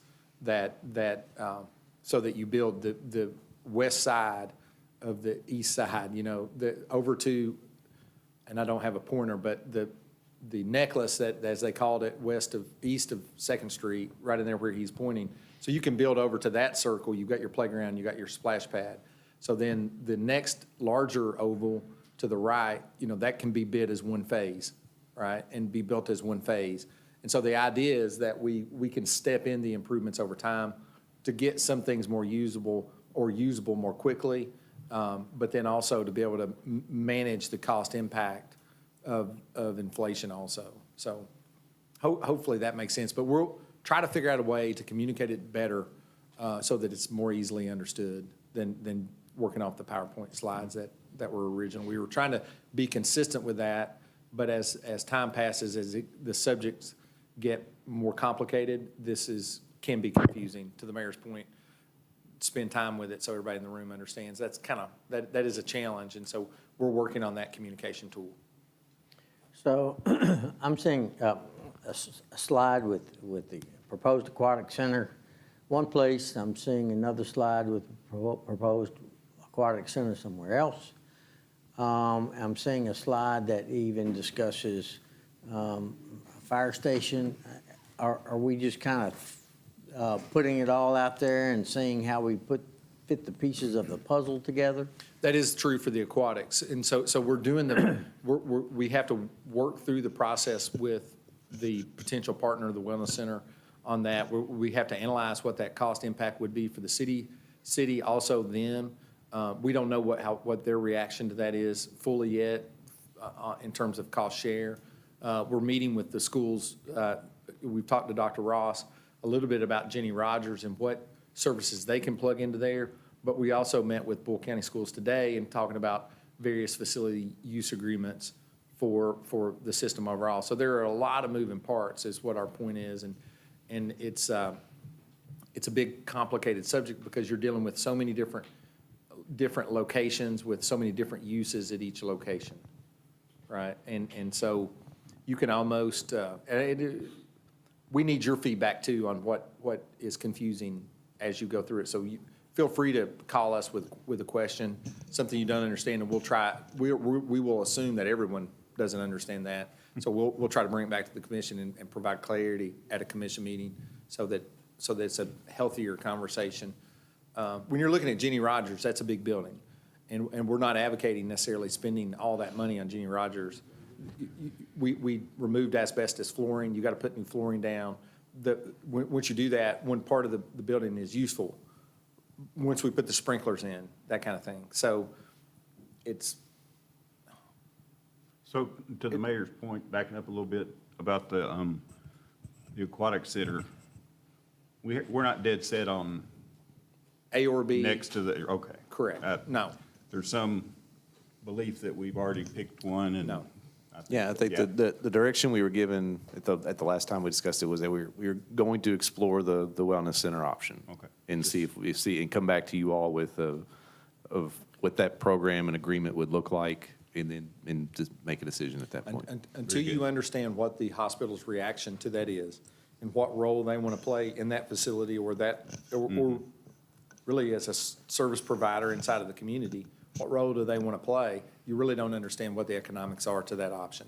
So we have to vet all of those things before you can even start a comparative analysis on a new one somewhere else. Can you go to that slide on task order number 1 that shows the aquatic facility at the Wellness Center? That was pretty early. Let's see if I can get the load. And in addition to the pool itself, there's a large building. Is that part of it? And what would that building be used for? That's the indoor gym space that we've talked about for a while. Okay. Yeah. Yeah, that was an indoor rec area that was just part of the kind of initial conceptual layout of something we could do there. They're not exploring that at this time. They're just primarily exploring the aquatic facility. So what's our timeline on getting a response from them and then being able to discuss that? So on the schedule, there's a 3-month window at the bar where we want to get through that conversation fully. So by October, we would like to know where we stand with aquatics so that we can make a forward decision. Okay. Anything else? Then we'll move right on into item 15. That's the downtown streetscape update, please, sir.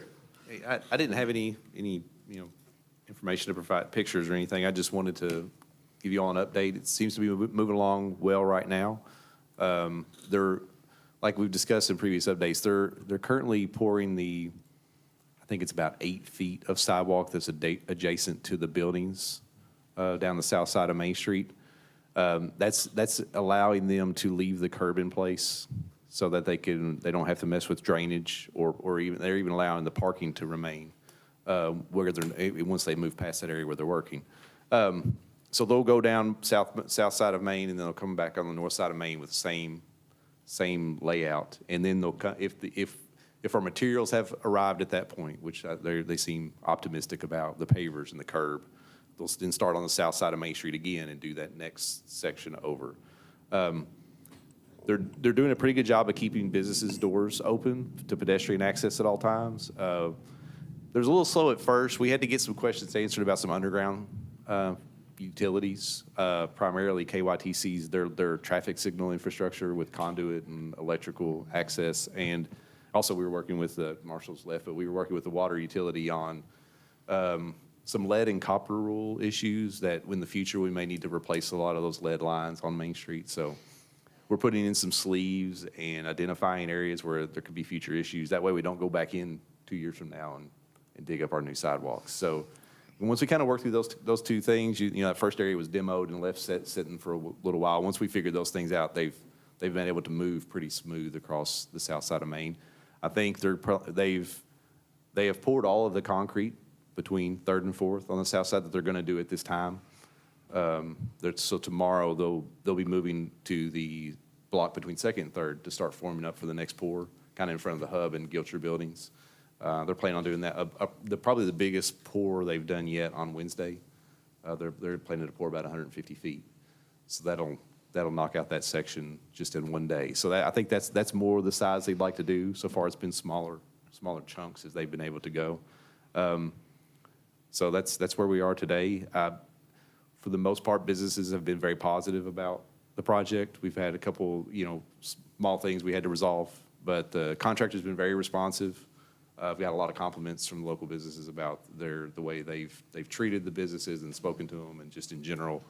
And I know we try to keep access to the buildings. We know it's not very welcoming with the orange fence and the equipment right next door, but if try to keep the community patronizing these businesses as much as possible throughout this process, so they're not as impacted. I guess we'll hear about it later, but item 16 relates to Art Center and Walnut Street. I think improvements. Is that what does that deal with, or we can wait and talk about it? Yeah, I think Art Center's wanted to do a grant application for an art walk on Walnut, and we're going to try to kind of partner that with some of the streetscape improvements that we're planning anyway, so that we can kind of provide a match to their grant that it's work that we would be doing in the future anyway. And I think it's a really good partnership that would work really well for them and for us to not only, it's one thing to build new sidewalks and build bump outs and improve those, but also make it an attractive walk as well, not just a safe and functional one, but a interesting walk. So that's going to be a good project.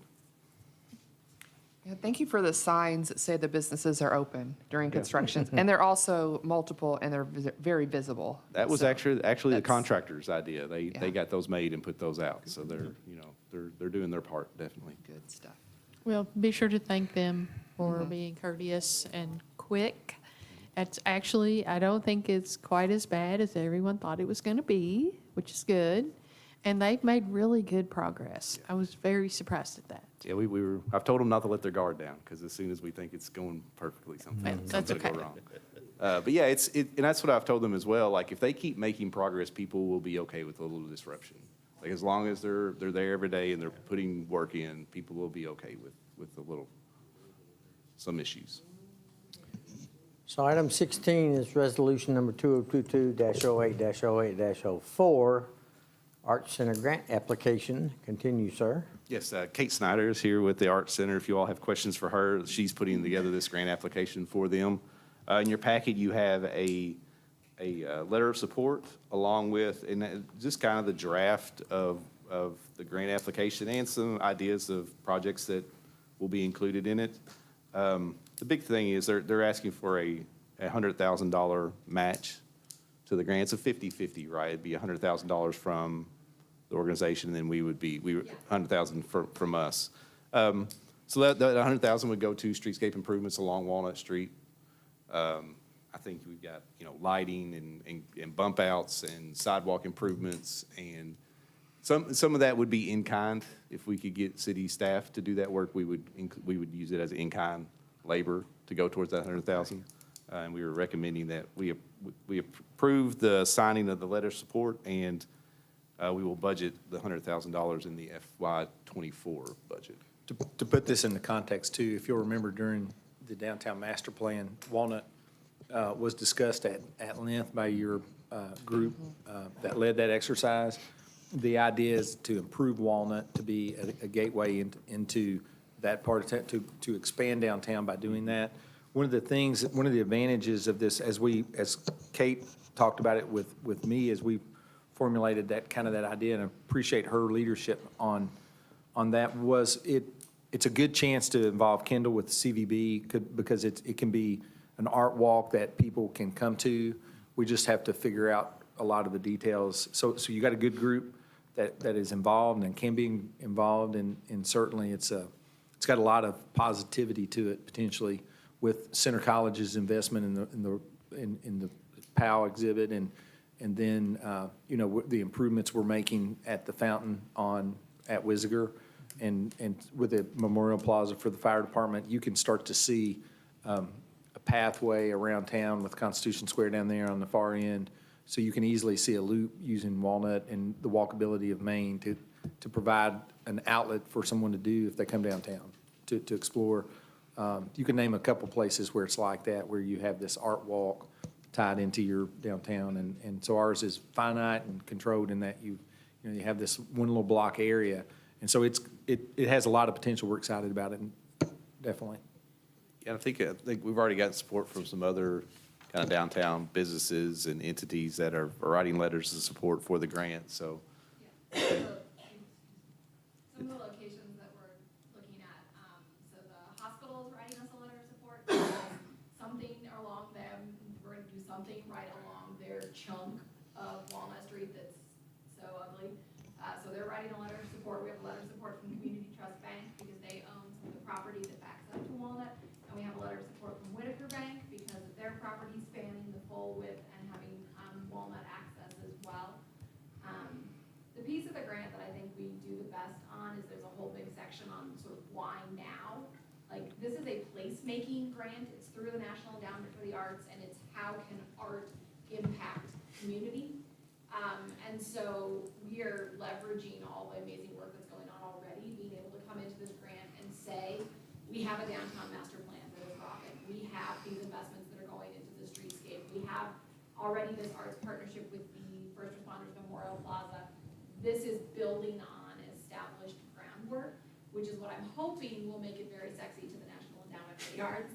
It's a competitive federal grant. It has probably less than a 30% funding rate, but we are giving it our all. And I've been eyeing this grant as long as I've worked at the Art Center, and finally felt like in talking to Earl, like this was our moment to go for it. So I'm really excited about it. I think we've got a really great proposal together, and then we'll cross our fingers. We won't hear anything until April. We've got 2 years to spend the money once it came in. Who wrote this letter I'm supposed to sign? Me, Okay. feel free to edit it. Well, I just can't help but see that there are big yellow letters that say, we still have 1,000 characters here, what else can we say? And I'm just going to poke another bear tonight and say, this is where an experienced grant writer for the city would come in handy. And also, we want to make sure that the master plan is, incorporated, considered because we don't want to go back and tear something up that we've gotten a grant for and, you know, redo something. So that Church Street and Walnut, you know, we just have to be careful there because of the plans we have there. So I just wanted to say that. Do I hear a motion for the resolution? So moved. Second. Commissioner Atkins, Commissioner Cardle, thank you. Discussion? Seeing none, all in favor of the resolution, say aye. Aye. Opposed, like sign. Motion carries. Item 17, thank you, ma'am.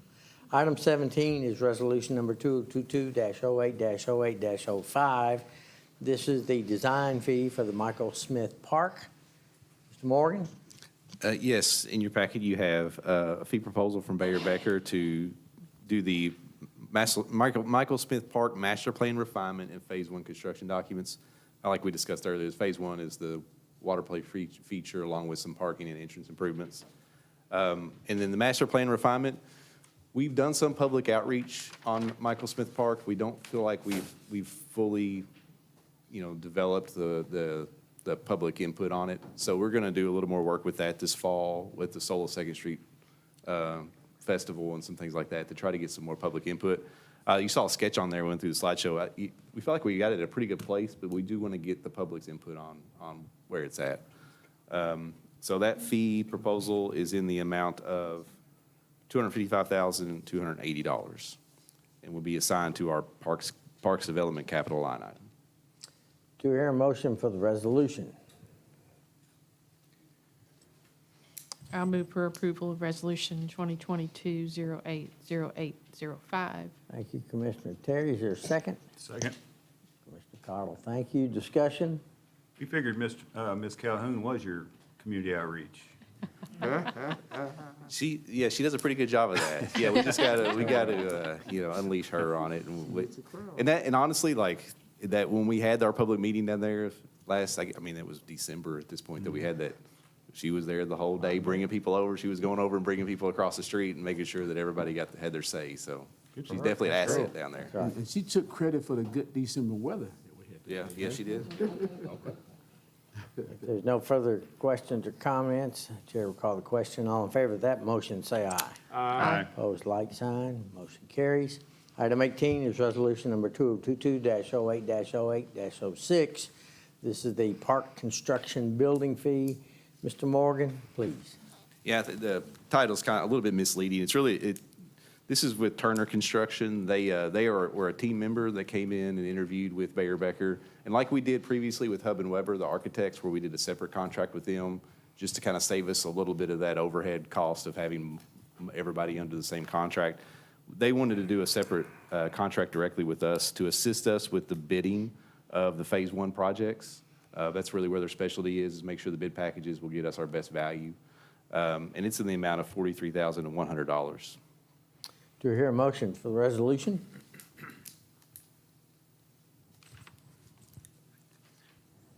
Do I hear a motion for the resolution? I'm trying to find it now. I lost You caught him off guard, man. Just say so moved. Yeah. Item 18.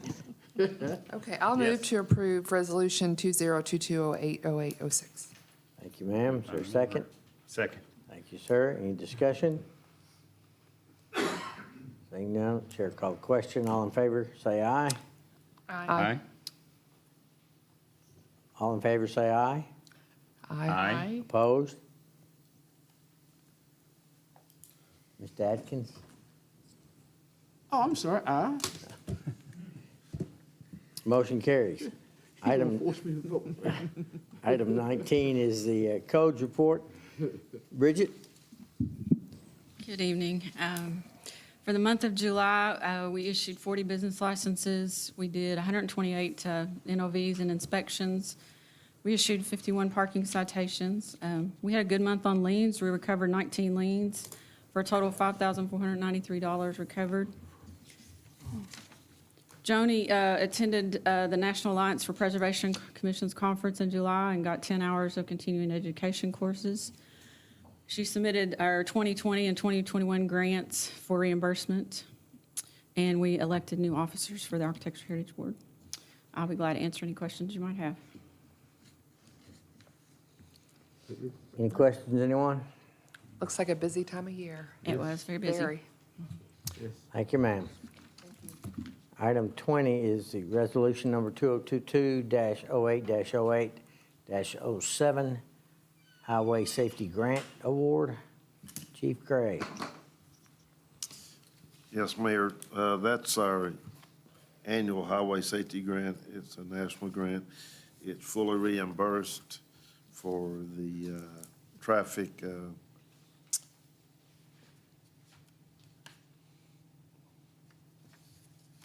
those are traffic initiatives that are, drive sober, get pulled over, some of those national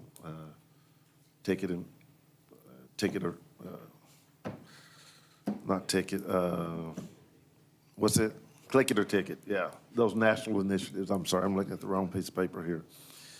But it's a national initiative, and we get those every year. I think it's for 27,000, I believe, is our usual You'll hear a request. motion for the resolution. I'll move to approve Resolution 2022-08-0807. Thank you, ma'am. Is there a second? Second. Thank you, sir.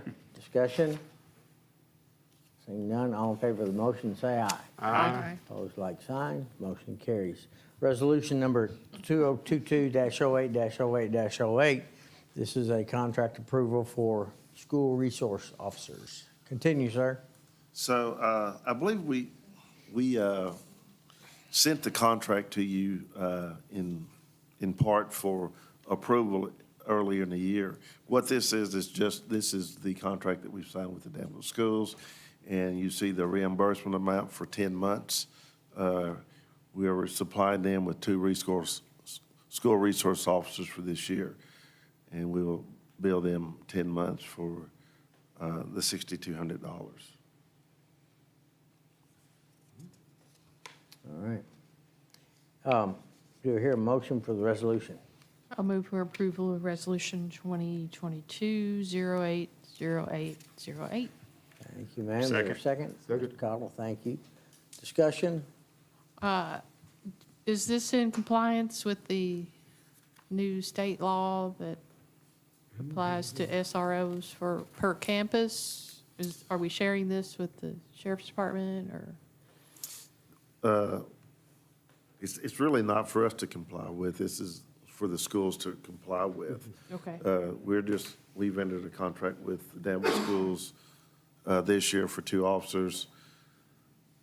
It'd be the high school and the middle school. We've spoken to them about what they're going to do with the elementary schools, and at this point, they've not made a determination. That's upon them. We also will be supplying 1 to KSD. We've been on the phone with them the past 2 weeks trying to get that signed with the state. That's just a little bit harder with them, but we'll be supplying them with 1 this year. They want 24-hour coverage. We are unable to do that for that campus at this point. So we will be coming back probably with some kind of adjustments later on in the years as we move forward. Thank you. Item 22 is resolution number 2022-08-08-09. Fire Department surplus, Chief Simpson. Hello, Mayor, Commissioners. We currently have a surplus of 1 3/4 hose and turnout gear. The turnout gear is over the NFPA required 10 years. We're not going to make a recommendation. We surplus these items.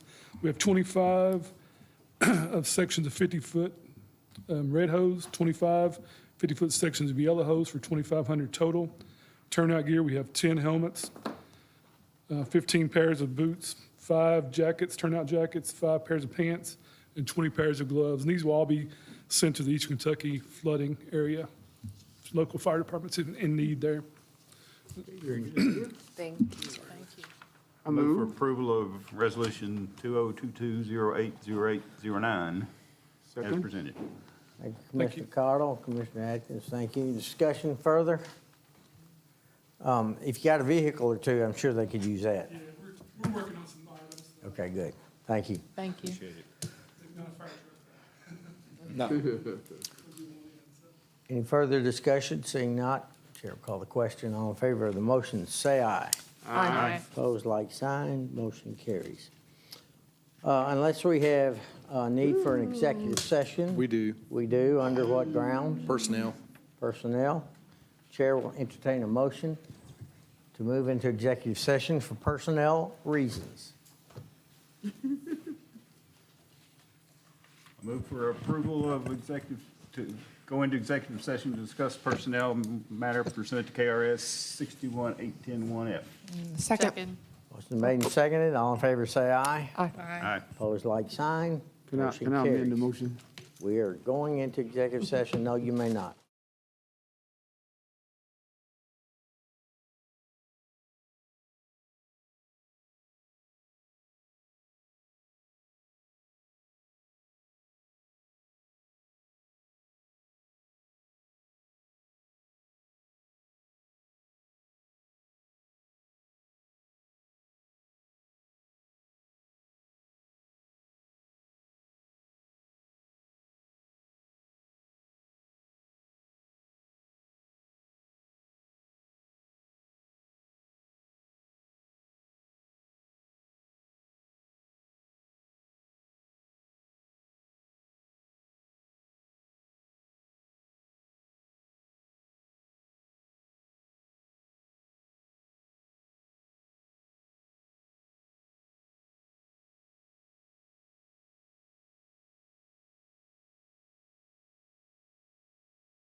Made by Commissioner Holland, second by Commissioner Atkins. All in favor, say aye. Aye. Opposed, like sign.